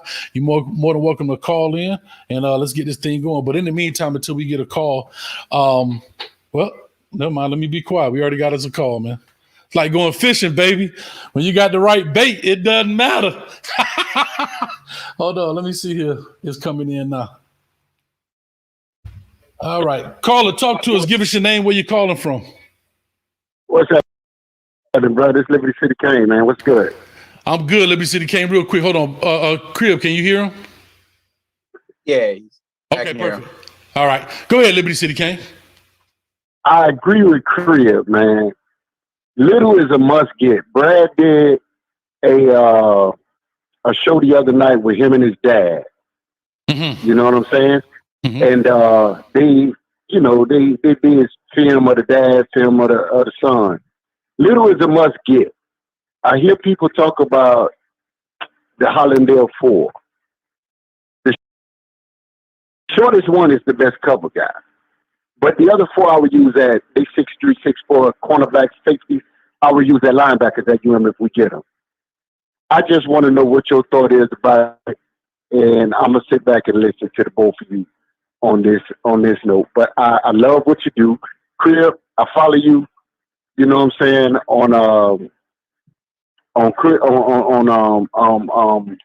Gainesville, and I love what both of you do, man. So just keep it up and just tell me how you feel about those. For me, I think we got to get Earl Little, and if we get those 4 from Hollandale, 3 of them would be linebackers, and the shortest one I think is like 6'1", 6'2".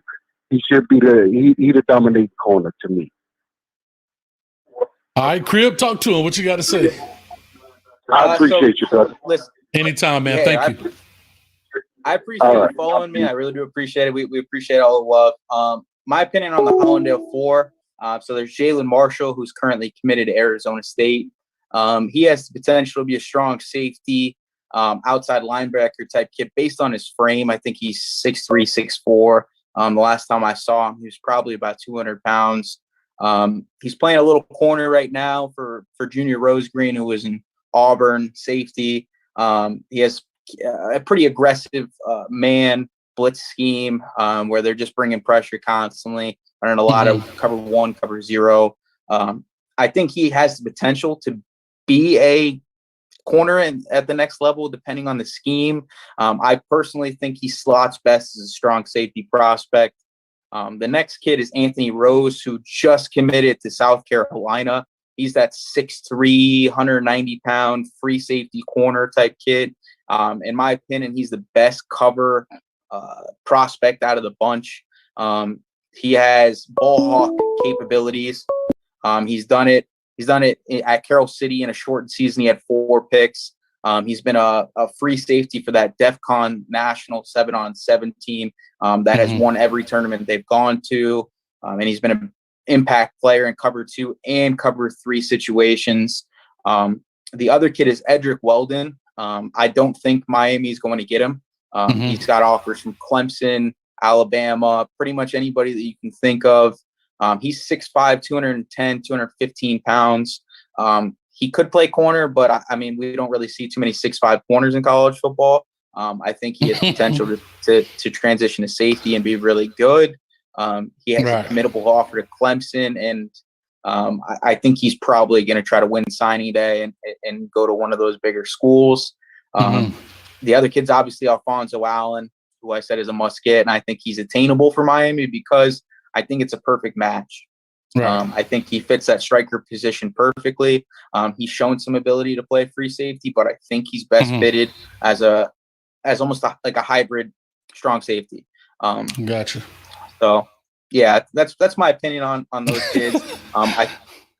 I think great. Hey, dog, that's a great analysis, man. That's a great analysis. Great breakdown. And that's why, like I said, when you were on that show and I listened to you, I'm like, man, this dude is on it. Because I have to say that is something I personally have to work on is these upcoming recruits. Like I said, I have so many more things going under the Coach Hayes football umbrella that I'm just not into it. So I'll reach out to you, to guys like you. But we got another caller on the line right now. Caller, talk to us. Give us your name, where you're calling from. Hello? Maybe he hung up. It was a 9215 number. Not sure. Brad, I see you said you were trying to call in. I guess that was you. I'm not sure. It hung up. But anyhow, it was, like I said, it was a 9215 number. So you're more than welcome to call back in. Anyway, so yeah, man, that's huge right there. James Walker said, let's get the likes up. Yeah, let's get the likes up. We got 123 in the chat. That's huge. We got a call coming in right now. I don't know why you guys are hanging up. It's not picking up. You guys, as soon as I press up, I love to talk to him. I don't know what's going on with these guys, man. But anyway, let me see. Damian Hernandez, I'm gonna leave that out, man. You cat's funny, but there's a lot of truth to what you're saying, man. There's a lot of truth into what you're saying. All right, here we go. We got a caller, incoming call. I don't know why these guys hanging up. Maybe it's kicking them off. But anyhow, it's that Miami Hurricanes patience. It's the patience. They want it right now. Hey, it's my money and I want it now. Let me open it back up. Let me refresh it. Maybe it's kicking off. You know what I mean? It is what it is, man. But like you said, it's Miami Hurricane patience, man. But yeah, you guys wide open. But anyway,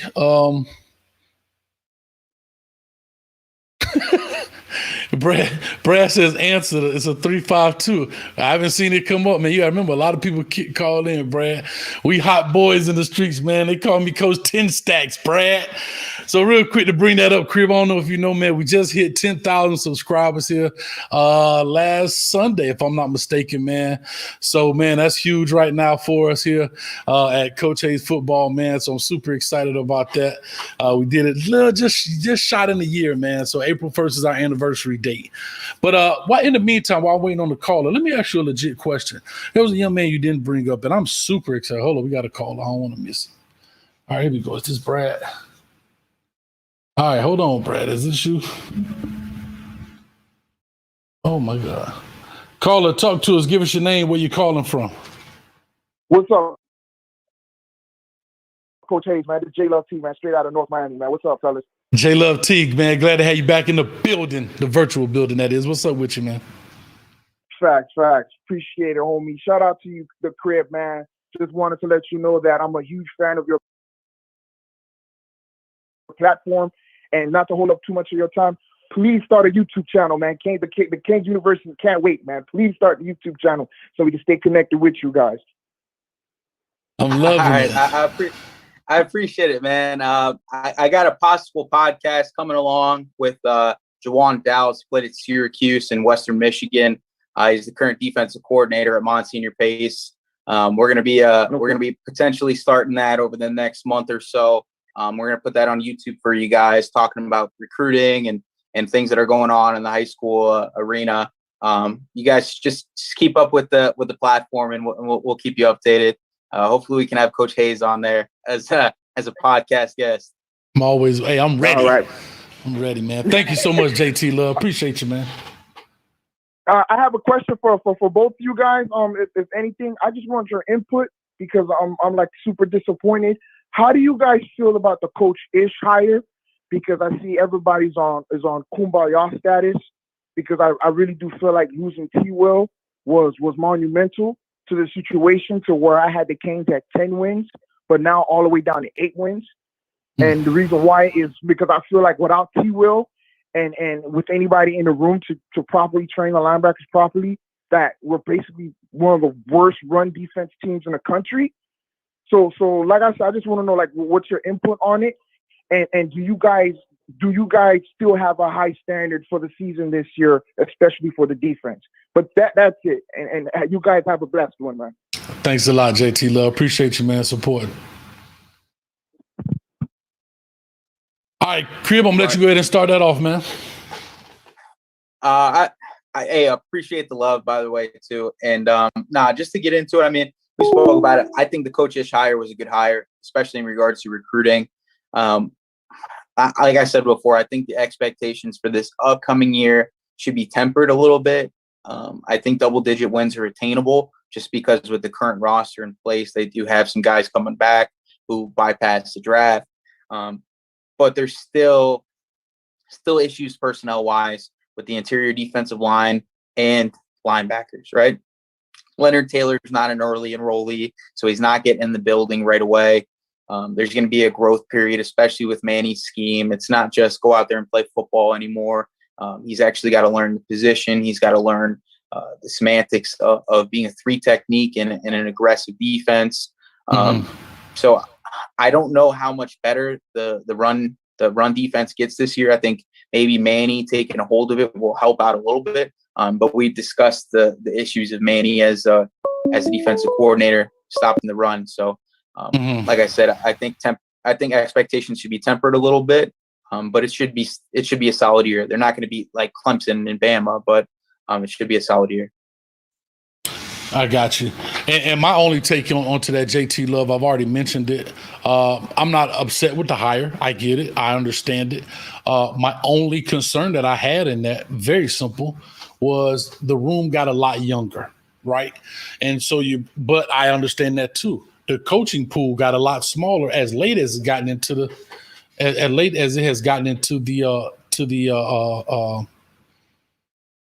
year, as a lot of the talent pool has gotten smaller because guys have gone on and taken jobs elsewhere. So I'll do that. I'm sorry, I said I'll do that because I'm reading the thing. But hey, if you think coaching football hard, you sit up here and try and be one of these doggone streaming cats, boy. Look here, man, I'm like a one-man band, boy. It's like a duck. I'm floating on the top with them feet going like this, baby. All right, real quick, Brad, do me a favor. I don't know if I have your number. Do me a favor, text it to me or shoot it on Twitter or something like that. Let me know you sent it, and I'll call you instead because for some reason it's not going through. Also, a big shout out to David Knight in the building. Got to give him a shout out for the $50 donation. Says bring back the Miami Notre Dame rivalry. I would love to see that, man. So a big shout out to you and a big shout out to Norman with the $10. I forgot to give you guys your love. So let me go ahead and do that real quick while I wait on this from Brad.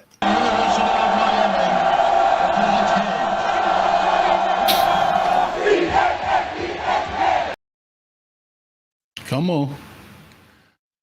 Oh, Lord, we'll tell you.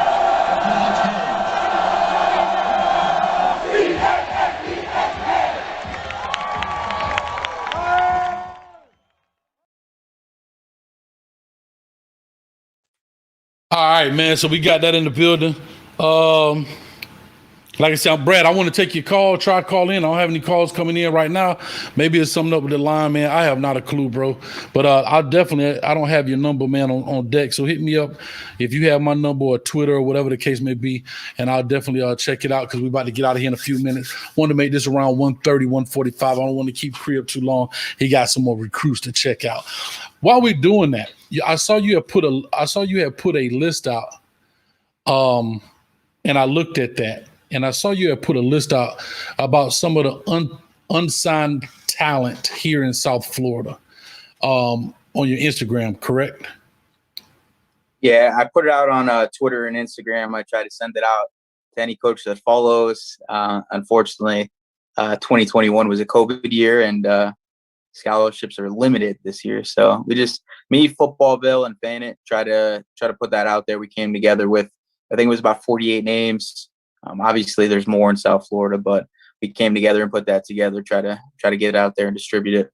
I got you. So let me ask you that while I'm waiting on this. I don't know. Like I said, I don't know what the deal is with the phone line, Brad. I'm sorry. I know you want to call and you've been talking about it, but like I say, hit me up on the Twitter on the Twitter.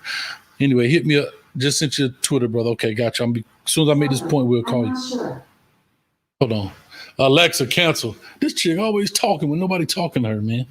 So anyhow, I wanted to ask you this question about COVID-19 and how it affected, just real quick while I get Brad on the line, how it affected the recruiting class. And I'm going to just say this point. Because a lot of people had a chance to come back, therefore, it took a lot of spots, or maybe it took opportunities from some guys who normally would have them.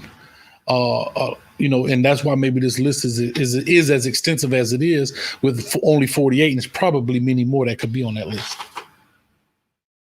Yeah. So with COVID, you saw a lot of the Group of 5 schools, mid-tier, schools, and a lot of the FCS take a lot of transfer portal kids, and just keep their guys that were already in the program comparative to taking those unranked kids or those low 3-star kids. That's really what kind of put a damper on recruiting, is the transfer portal and lack of opportunities to see kids in the spring. Obviously, as a high school coach, the spring evaluation period is huge for these kids. It's a chance for the coach to see how big the kids actually are, how well they move beyond their film. It gets a chance for them to talk to the kids as well. So without summer practices and summer visits and unofficial visits and things of that nature, it was hard for a lot of these kids to get into school. Here's an example. FSU stole 2 walk-on linebackers, Jack O'Keefe from Cardinal Gibbons and Emil Ami from University School True Prep. Both those kids were 3-star kids, elite production over 3 and 4 years. Both of them were multiple-time all-county kids, multiple-time all-state kids. Jack O'Keefe's like a state qualifier wrestler. Emil Ami was like a 3-time captain at University School in True Prep. Those 2 kids are walk-ons at Florida State, strictly because nobody got a chance to really see them play.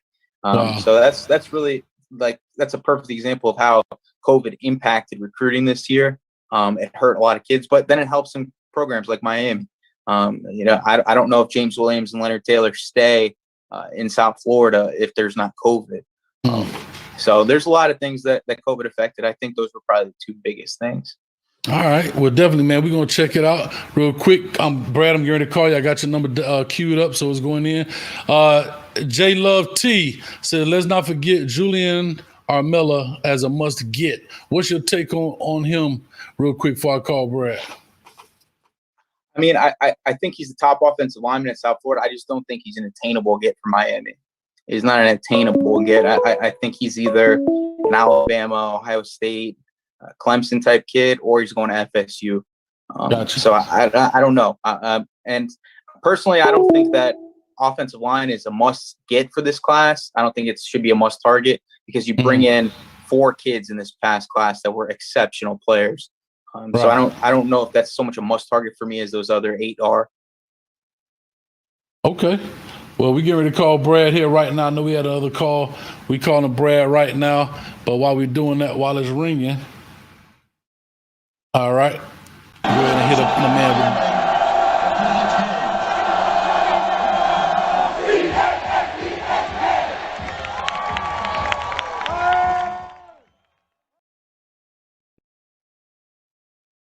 All right, we still say it's calling, Brad. What's up? All right, it's ringing. What's up, bro? Brad, what's going on? We finally got you going, man. We having some technical difficulties, man. So what's going on with you? Talk to us. That's all good, fellas. What's going on tonight? Oh, man, we just talking some Canes talk, man. That's all. So, you guys mentioned Earl Little Jr., obviously, and he's obviously one of the top targets in not only South Florida, but in the nation as far as a corner. But a name that hasn't been mentioned that I want to get your take on is Jacoby Spells, because like you mentioned, part of why Earl Little is so highly rated is not only because of, the fundamentals and, the character and the way pretty much his father has kind of, led him to be on and off the field, especially academically, but he doesn't get a lot of balls thrown his way, like you mentioned. So that means the guy opposite of him gets thrown a lot of balls his way, which is Jacoby Spells, who, in my opinion, has like the body frame, the athleticism. And from what I heard from people, local like yourself, some people think that maybe Jacoby Spells could actually be the better guy out of the 2. What's your thoughts on Jacoby Spells? Crip. Listen, I think Jacoby Spells is a 4-star prospect type kid. I think he's a better athlete than Earl. I haven't seen. I mean, he's only played 1 year at cornerback. He was a impact receiver as a sophomore. And if you watch him play Cardinal Gibbons in that huge rivalry game, you thought he was going to be a 4-star receiver. So I think he's still learning the position. Obviously, the potential is there for him to be a really special player. The beautiful thing about American Heritage's defense is that Earl Little is actually the slot corner. He plays that star position that Nick Saban loves to put like the Minka Fitzpatrick type player at. So they got Damari Brown on one side, who's the Canes legacy. They got Earl at slot, and then you got Jacoby on the other side. So I think Jacoby is somebody that the Canes should definitely be recruiting because of his potential. I don't know if he's a must get because I'd rather have Ryan Turner and Earl Little just because they're plug and play type kids. And I think Jacoby Spells is more of a developmental prospect. I don't think right away he can come in and impact things. I think he probably needs a redshirt year. and needs to be under the tutelage of a college coach. Not saying anything about Pat Surtain or Daryl Porter or Earl Little as coaches. I think they're excellent. I think they just haven't had a ton of time to work with him as a defensive back. And I think there's going to be a transition period for him. I think if you're Miami and you're trying to catch Clemson, if you're trying to catch Bama, you're trying to catch these top programs that are perennial college football playoff teams, you got to get Ryan Turner and you got to get Earl Little. Those two kids are being pursued by the top teams in the country, and there's a reason for it. If you go look at Ryan Turner's timeline, I mean, it went Clemson, Florida, Ohio State. Alabama's probably coming sometime soon. I mean, he's already got Miami. There's a reason that these schools are recruiting Ryan Turner. It's because he's ready to go. If you look at the top schools, they're not taking too many developmental prospects, especially at defensive back. I mean, you do occasionally if you're taking like a third guy, but if I'm in a position where I'm Miami and I only have 6 corners on the roster, especially – and you only have one guy that you think might be an NFL guy potentially, I want to take Earl Little and I wanted to take Ryan Turner before I take Jacoby Spells. Nothing against Jacoby Spells. I think he's an excellent player. I just would rather take those two. No, for sure. And I think the other thing you're seeing is, especially in the cornerback position and the wide receiver position, there's a lot more, talent throughout if you're going outside the state of Florida for once this year. I think that's another thing. You're seeing a lot of guys in Louisiana, guys in Texas, guys in Georgia pop out a little bit more. I guess my only other question to you is, since you're, in the market and you're kind of pretty much where all the South Florida kids are on a weekly basis, what have you seen so far that T-Rob has kind of made a difference on, just, as far as being around these kids? What kind of impression T-Rob has made on just pretty much anybody? Well, I think as a recruiter, he kind of set the standard at South Carolina of being a South Florida guy and snagging guys from this area that Miami might have wanted to keep. So I think when the hire happened, I think there was a lot of waves felt because there were a lot of kids being recruited by South Carolina down here, and they had a relationship with T-Rob. You haven't seen it too much just because of COVID. The kids haven't really had a chance to interact with him in person yet. I think once unofficial visits start, you're going to see a lot more of his impact as a coach. I think when coaches are able to come see kids, hopefully after June, you're going to see, a wave of probably commits because he's that type of recruiter. I thought T. Will was that same type of guy, connected to the kids really well. I really love the T-Rob hire, especially because, I think he has a pedigree of being a dog as a coach. And I think the kids in South Florida try to take on that personality. So I think he connects really well. I think the kids look at the Hurricane staff right now like it's in a better position to win. And I think that they're in a better position to connect to the kids. Not saying anything bad about Coach Bando or Coach Blake Baker or anything or any of those coaches. I just don't feel like that they connected with the community as well as the current coaching staff does. It's funny you actually mentioned connected, because I was going to just, right before I get off you explaining that, as far as connection, it seems like as good as T-Rob is, like we've been explaining, I think with the whole COVID going on, Zoom, FaceTiming, things that we're doing currently right now, is what's very important as far as building connections with these kids. And it's funny you say connection, because I actually think it's the best coach on our staff that makes the best connection to these South Florida kids, especially, is someone that was already on our staff and it just got promoted, and that's DeMarcus Van Dyke. Oh, absolutely. Absolutely. I mean, when kids talk about Miami, they talk about DVD. He's the lead guy in regards to recruiting these kids. I think it's such an advantage for Miami that he's able to leave campus now. When these home visits start happening, not only are moms going to be loving DVD, I think he's got that effect on him a little bit. But I think the kids are going to love him too. He's a guy who did it before. He was an NFL guy. He was an impact player at Miami. He's had a connection with the South Florida community for an extended period of time. I think it's an exceptional decision by Manny Diaz to do what he had to do in bringing DVD to the coaching staff. Nothing against Coach Rumpf. I just don't think that he had the same recruiting expertise or interest maybe as DVD. I think maybe him being a little bit younger has something to do with it, but these kids love DVD. They love Cooney. I know that they love T-Rob because when the kids talk about certain coaches, you see there's a difference, right? I'm not going to say the coach's name, but a high school head coach was telling me about a coach at a major Power 5 school that Miami probably wants to be like, was trying to recruit one of the top players in the 2023 class. And the way he tried to connect with the kid was acting like he was almost like he was like a hood rat. You know what I'm saying? Like the way he was talking to the kid. What's up, bro? What's up, dog? Like that. It was almost like he was talking down. It was almost like he was talking down to the kid, you know? And you don't hear that from about those 3 coaches that I think are the center point for recruiting for Miami. Oh man, that's hilarious. I'm gonna say this real quick. Hold on, bro. I'm gonna say this because I want to ask a question while you're on. If you got a moment. Of course. It's funny you say that, Crib. I've had that same situation.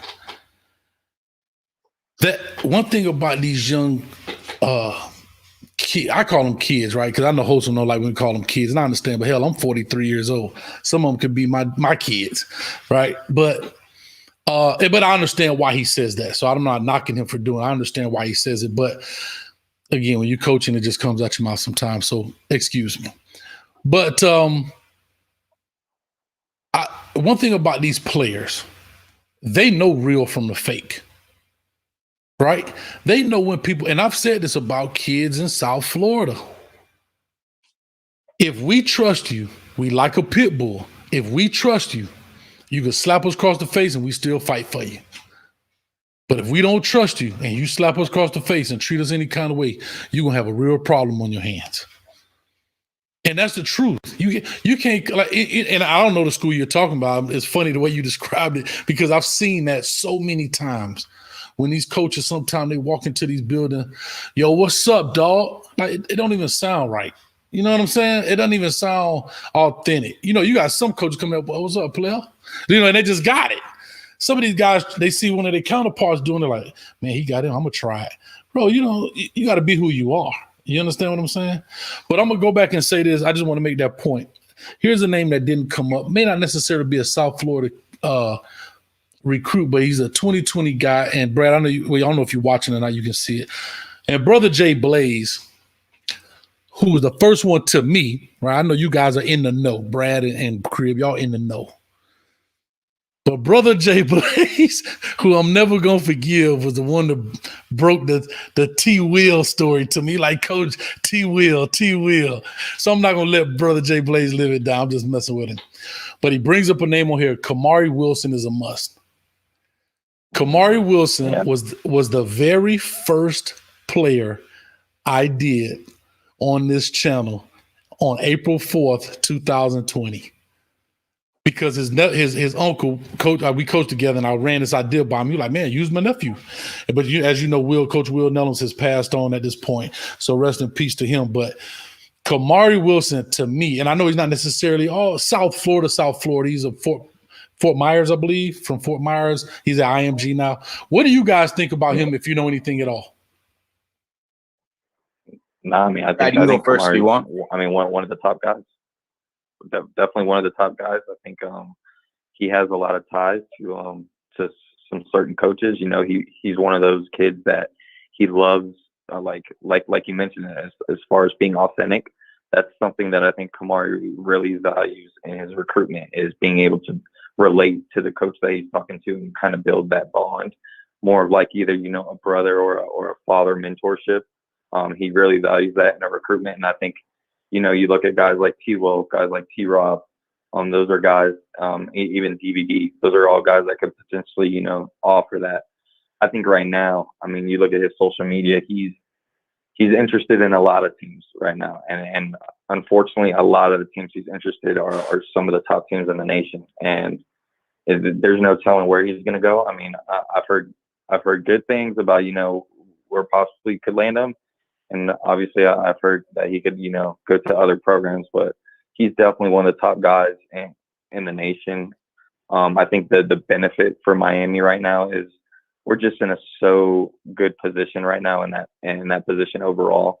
I'm just looking at the current roster, and then like Crib mentioned, if you land a Ryan Turner and a Alfonso Allen, hurt not getting a Kamari Wilson doesn't hurt as bad. I mean, obviously he's a great talent. I would love to add him, but if we don't add him, I mean, that's a position not really at need. It doesn't hurt as much as, if we miss on a Shamar Stewart, a Marvin Jones, and a Kenyatta Jackson, if you miss on all three of those kids, those young men, I mean, I think that's a way bigger miss as far as, in your own backyard than missing on a Kamari Wilson. Yeah, man. I'm going to say this, and Crib, I'll let you respond. One thing about Kamari Wilson's tape, he pops off the tape for me. The things he's doing, right? He's breaking on the ball. He's laying the wood. He's in man coverage. He's using the offhand for pass breakups. I'm just saying this was his 10th grade film because he just reached out to me, which we're supposed to talk because I want to have him, just some novelty stuff for my anniversary show, just for him being the first kid that I did. But for him to be a 10th grader at that time, I mean, his tape pops off. The angles he's taking, like that's what I look at when I look at players. I didn't even care what size he was. I think he's about a 6-foot young man. I'm not sure. He's probably a lot bigger now. But when I put his tape on, he jumps off the film. It's like I don't have to wait 2 or 3 plays to see what I'm getting. His first play, bing, breaks on it. Second play, breaks on it for a touchdown. Third play, it's like boom. It's as the tape rolls, it's getting better. It doesn't taper off. You know what I mean? Like sometimes you get kids that have films, their first 4 or 5 plays are like, whoa, and then it starts to now every tackle they've ever made is on their highlight tape. You get what I'm saying? Yeah. Absolutely. Yeah. And I mean, sometimes it kind of benefits a young man like Kamari Wilson because he's one of those players that, he's highly rated. And, even though he goes to some camps, he's already at a pretty well-known high school to where he's going to get highly rated. Where, I mean, you mentioned Coach Hayes, if you look at certain players' films and, everything pops out, they don't necessarily have that rating, and it kind of hurts them. A young man that I interviewed, Landon Ibieta, who Curb could talk to you about. A player on the Bootleggers who is like a phenom, a wide receiver out of Louisiana, and you talk about someone whose tape pops from beginning to end. He has the route running, of like a young Jerry Jeudy, man, and he has a lot of tools, and he's playing against the best of the best. But he's not highly rated. He's only a 3-star. His biggest offer currently is the University of Miami. But if LSU comes calling or some of these other schools, he could definitely be going that way. Yeah, and that's all I'm saying, man. Let's I don't know. Like I said, I don't have the answer because there's a lot of I don't want to speculate. I take my hat off, like Chris said, I take my hat off to the 247s, to the Rivals for putting that thing together. You know what I mean? But at the same time, I understand it's a business. I get that. Some things about dollars and hype and so forth. I get that. You know what I mean? And we all know this is not a secret. Some coaches get incentives, and it's public record, so I'm not spilling the beans. Some coaches get bonuses on their contract for recruiting X amount of 5-stars. You know what I mean? So those type of things encourage a lot of movement. But I hate to see, and I guess you're right, Brad, I hate to see a young man who is doing those type of things playing at the highest level. I think that should be a criteria that you should get a point, or so however that system works, that if I'm playing at the highest level, right, in the highest classification of my state, I should get a little more leeway, and I'm doing it big. You get what I'm saying? Versus we going to Ransom Everglades and killing it. You see what I'm saying? I'm just being honest. Not to be funny, but I mean, like, I'm just being honest. If I'm going to Ransom Everglades, because I tell people all the time, I tell people this all the time. We got kids that are third stringers can go to another state and be a 5-star in high school. They third string on their team here and they can go to New Jersey and become a 5-star. Straight up. You know what I'm saying? But Brad, thank you, man. We definitely gonna wrap up. We're gonna get together, man. You're doing big things, man. I'm proud of you. Keep it up, man. We're gonna definitely talk and chop it up and see if we can collaborate and work on some things, man. And absolutely, man. You two both, you know, you guys are one of the best at doing everything y'all do, you know, especially talking football and, you know, being right there in the heart of South Florida and covering all these young men play. You guys both keep doing big things, and great show tonight. Thanks a lot, man. I appreciate you, man. Tell Paul I said what's up, man. Yes, sir. Appreciate it, Brad. All right. Got that through. We're going to take one more call. We at 155. I'm going to cut this off definitely at 2 minutes because we all got things to do. But did I make sense? Did I make sense of what I was saying about going to Ransom Everglades and killing it? Absolutely. There's some listen, I sometimes you turn on a tape and they're Dorial Green Beckham, right? They're playing a bunch of kids in Missouri that haven't done anything and they're putting up 2,000 yards receiving. But there's a kid in South Florida who has 600 yards receiving, playing Miami Northwestern, Carroll City, you know, week after week. And they aren't getting the same attention. So I completely get where you're coming from. Gotcha, man. We got a last call in. Did it come through? Caller, talk to us. You'll be the last caller tonight. I know we had another caller, 9215. He's been trying to call. I'm going to leave open just for you after this caller because I know you've been calling. I don't know why it has not been connecting. But with that being said, caller, talk to us. Give us your name, where you're calling from.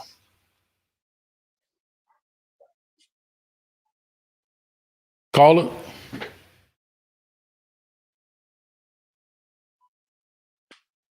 He making noise in the background. Oh, well, he got to go. I don't know what's up with these cats. But anyhow, so that's just what I'm saying, man. And then like I look at a guy like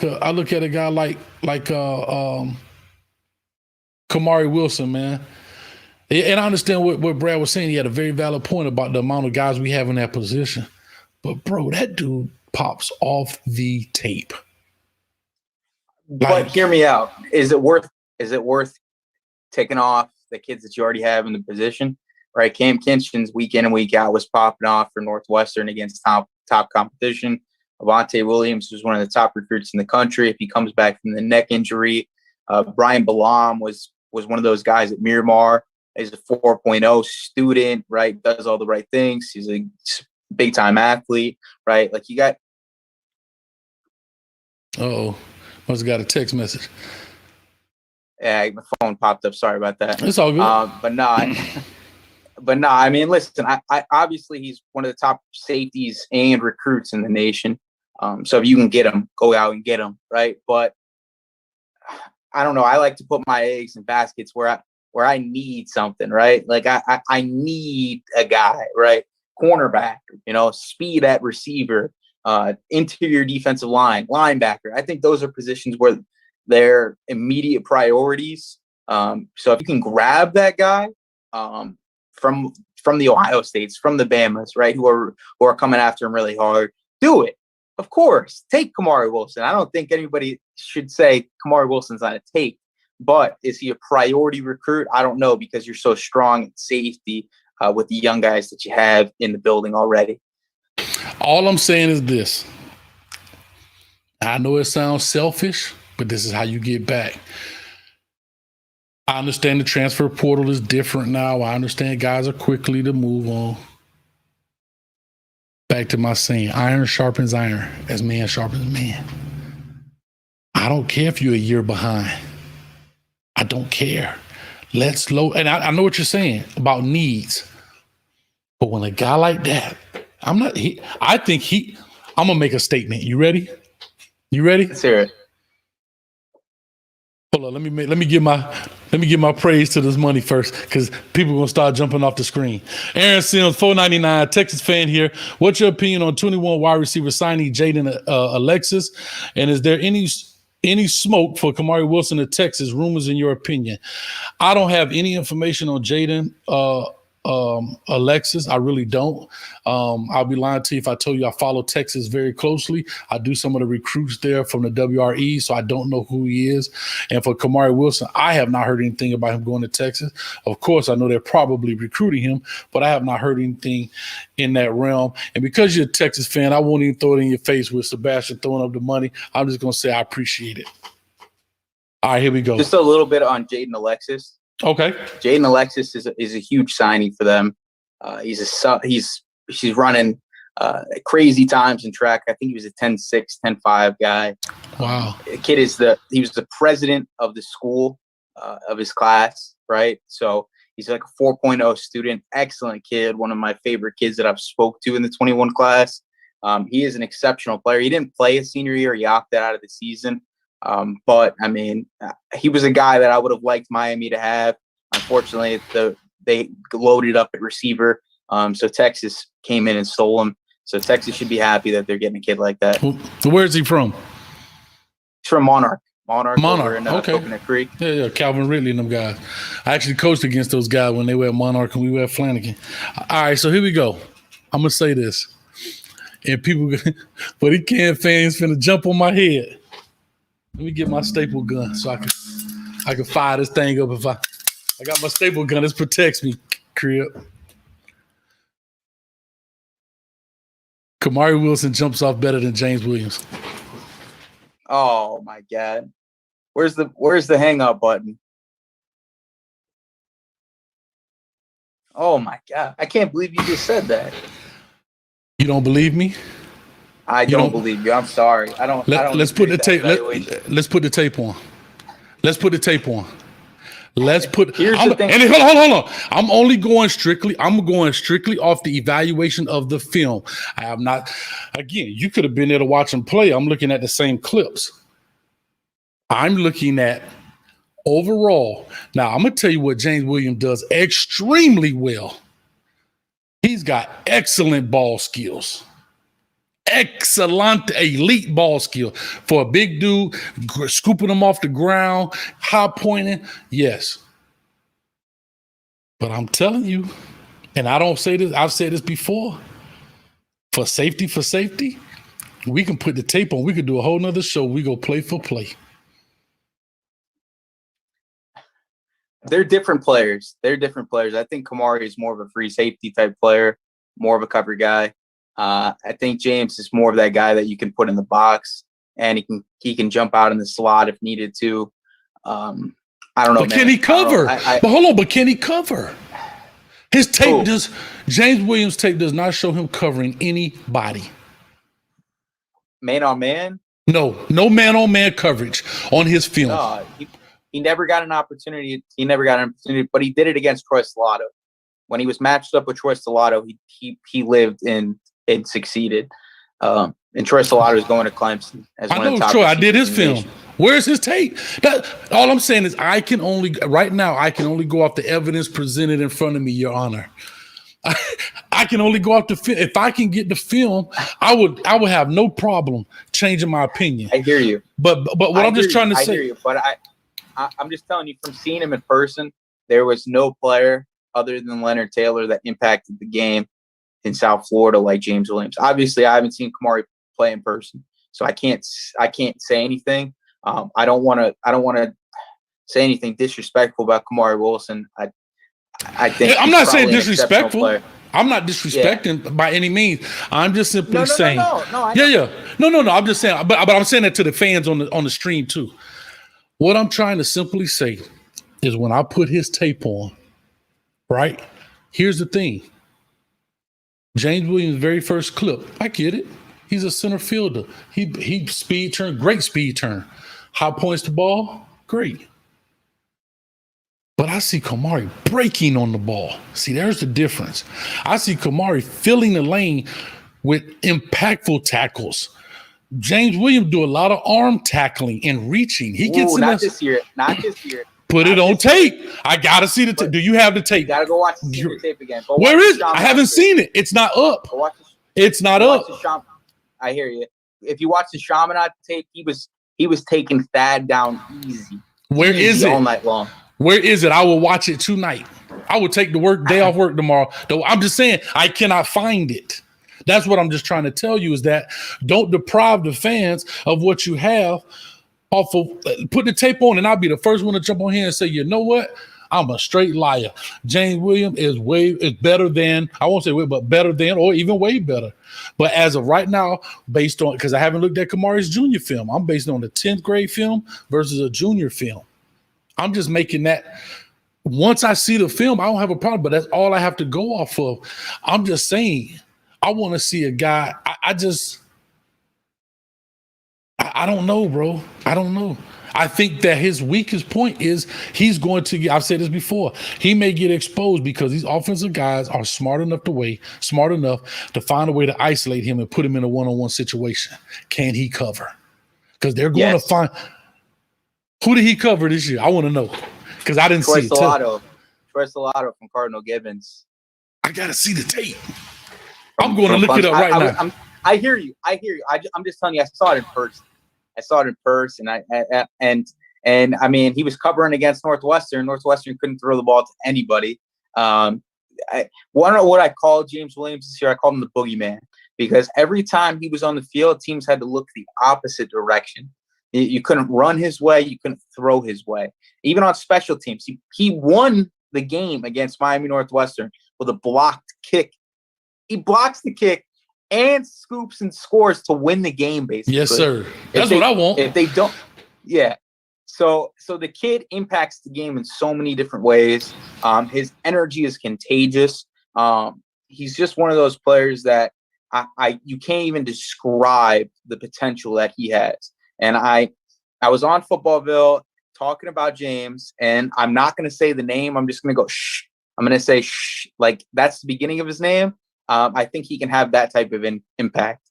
He can have the same impact as Are you for real, bro? Yeah.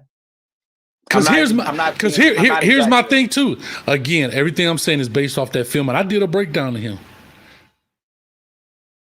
When he gets the pick, I think he only took that one back to the house.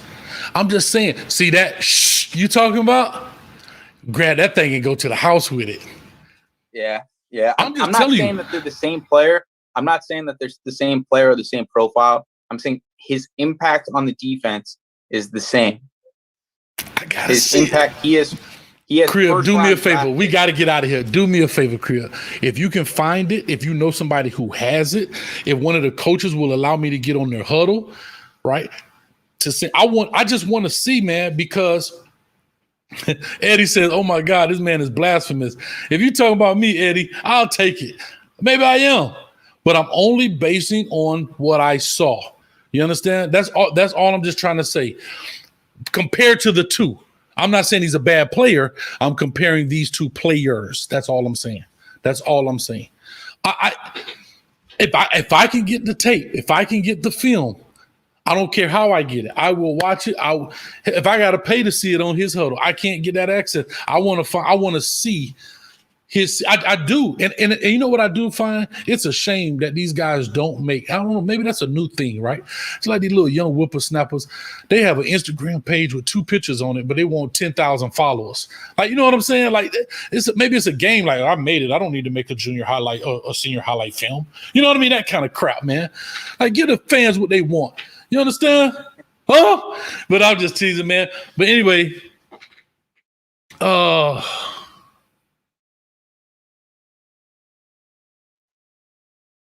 Crib, I appreciate you. I thank you, man. It's our first interaction. I know we kind of talked before on Twitter, I believe, and I know I've been tagging you in posts and stuff, and you're like, who's this dude tagging me, man? But that was me. That was me, man. And I finally got a chance to see you on the Canesville, and I appreciate you, man. Is there a way, unless you got anything to say in closing, but I also want you to give out how you can be reached or people can locate you on your social media platforms or whatever? The last thing I want to say is I appreciate you having me on. I had a lot of fun talking ball. I love talking about the kids and helping them get exposure in any way, shape, or form, even if it's just one kid. You know, and if this is a chance for some college coach maybe watching this, you know, you never know. They come over to my my page and see one kid. That's what this whole purpose is for.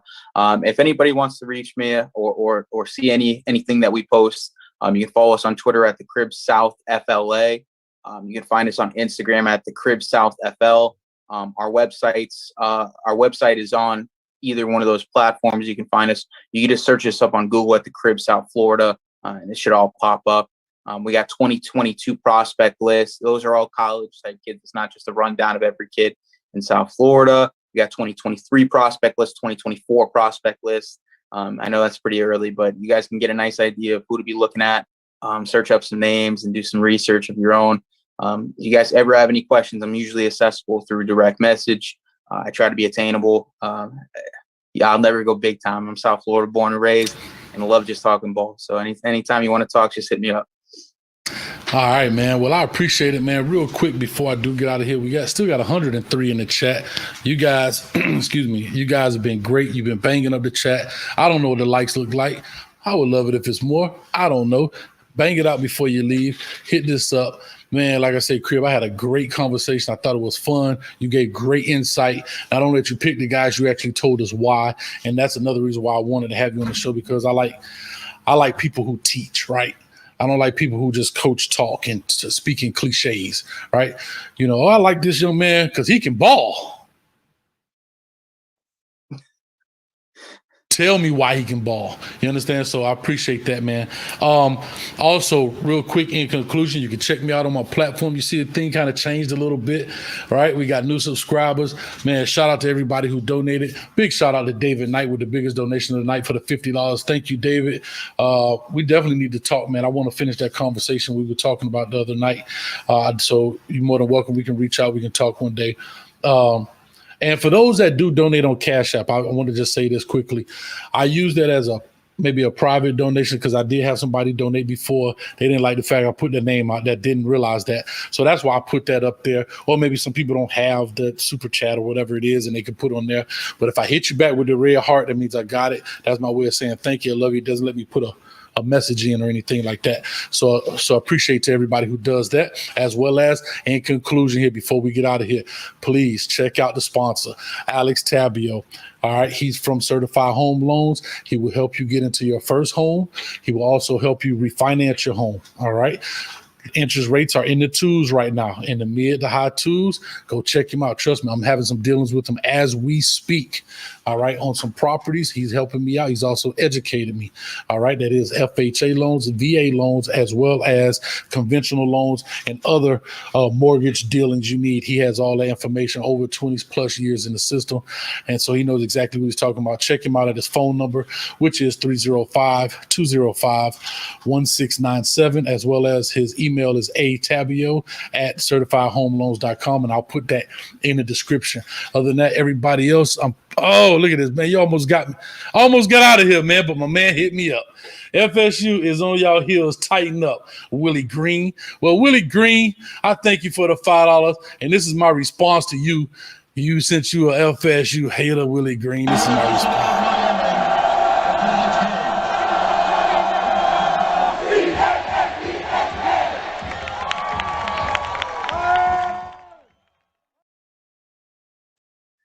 CANES, Kane. You see it right here, baby.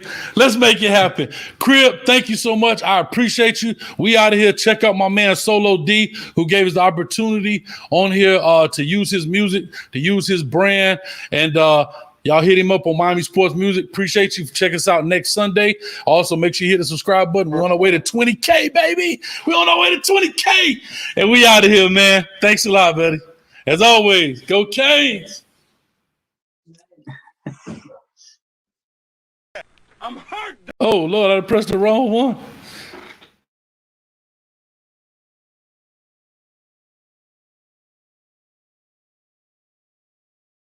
Canes over here. Get some canes over here. We got some canes over here. Hey, Relax and take notes while I step in, ain't no question. I've been reppin', see my squad ballin', that's a blessing. I'm texting with my homies from that West End Zone crew. Say they taking shots, told me roll through. I told you about that orange and green. We click tight, big bites, we destroy your team. Make the world view our games like a horror scene. Stuff opponents in a can like Goya beans. I mean, representing for the team, let us hit it out. You can't get connected with us, shake your signal. Infamous with that swag, it's original. The copycats could copy that, but we go get some more. No gay, no Seminole. We let it stay, but in the state we is the general. Coral Gables around the world, we don't have a limit. We read our youth from the streets to the academics. It's some canes over here. It's some canes over here. It's some canes over here. Throwing U's up, how we do our thing over here. It's some canes over here. It's some canes over here. It's some canes over here. Throwing U's up, how we do our thing over here. All we do, please, is the hurricanes. You ain't got that work, you can't serve the canes. I know you been watching, we been hurting things. Where that crown at, homie, we them dirty canes. We gon' get that title, want that purdy ring. Gotta turn over chain for every team. Green and orange on my back, get a foreigner's back. I'm scoring while you roaring like a lion getting shot. ¿Qué pasó, papi? Tú no puedes conmigo. Argentino de principio, huracán en mi equipo. Got the passion like Sebastian when I'm rapping, that's a fact. Got that 7-6 jersey for the legend, one sack, yeah. It's some canes over here. It's some canes over here. It's some canes over here. Throwing U's up, how we do our thing over here. It's some canes over here. It's some canes over here. It's some canes over here. Throwing U's up, how we do our thing over here. We got some canes over here and we bout that. Solo D and them ballin' boys, yo, we got that. No good chillin' in the cut, hard rock pack. And if you hating on them canes, better stack. It's the state of the MIA. The U is back, what them haters gotta say. Them hurricanes, we be ballin' all day. Turnover chain, got the people going crazy. No whoop whoop, it's the sound, so you know who it is. They counting finals ballin' like the U up in here. Gold teeth, grillin', chillin', Solo D, what it is. We got the turn up chain, gang up in here. Cause it's a UM thing, orange and green is the gear. We coming to you HD, so it's crystal clear. Now put them U's in the sky, don't stand and chill. And let them know if they don't know we got some canes up in here. It's some canes over here. It's some canes over here. It's some canes over here. Throwing U's up, how we do our thing over here. It's some canes over here. It's some canes over here. It's some canes over here. Throwing U's up, how we do our thing over here. Canes, we be ballin' all day. Canes, we be ballin' all day. Canes, we be ballin' all day. Them hurricanes, we be ballin' all day. Who that?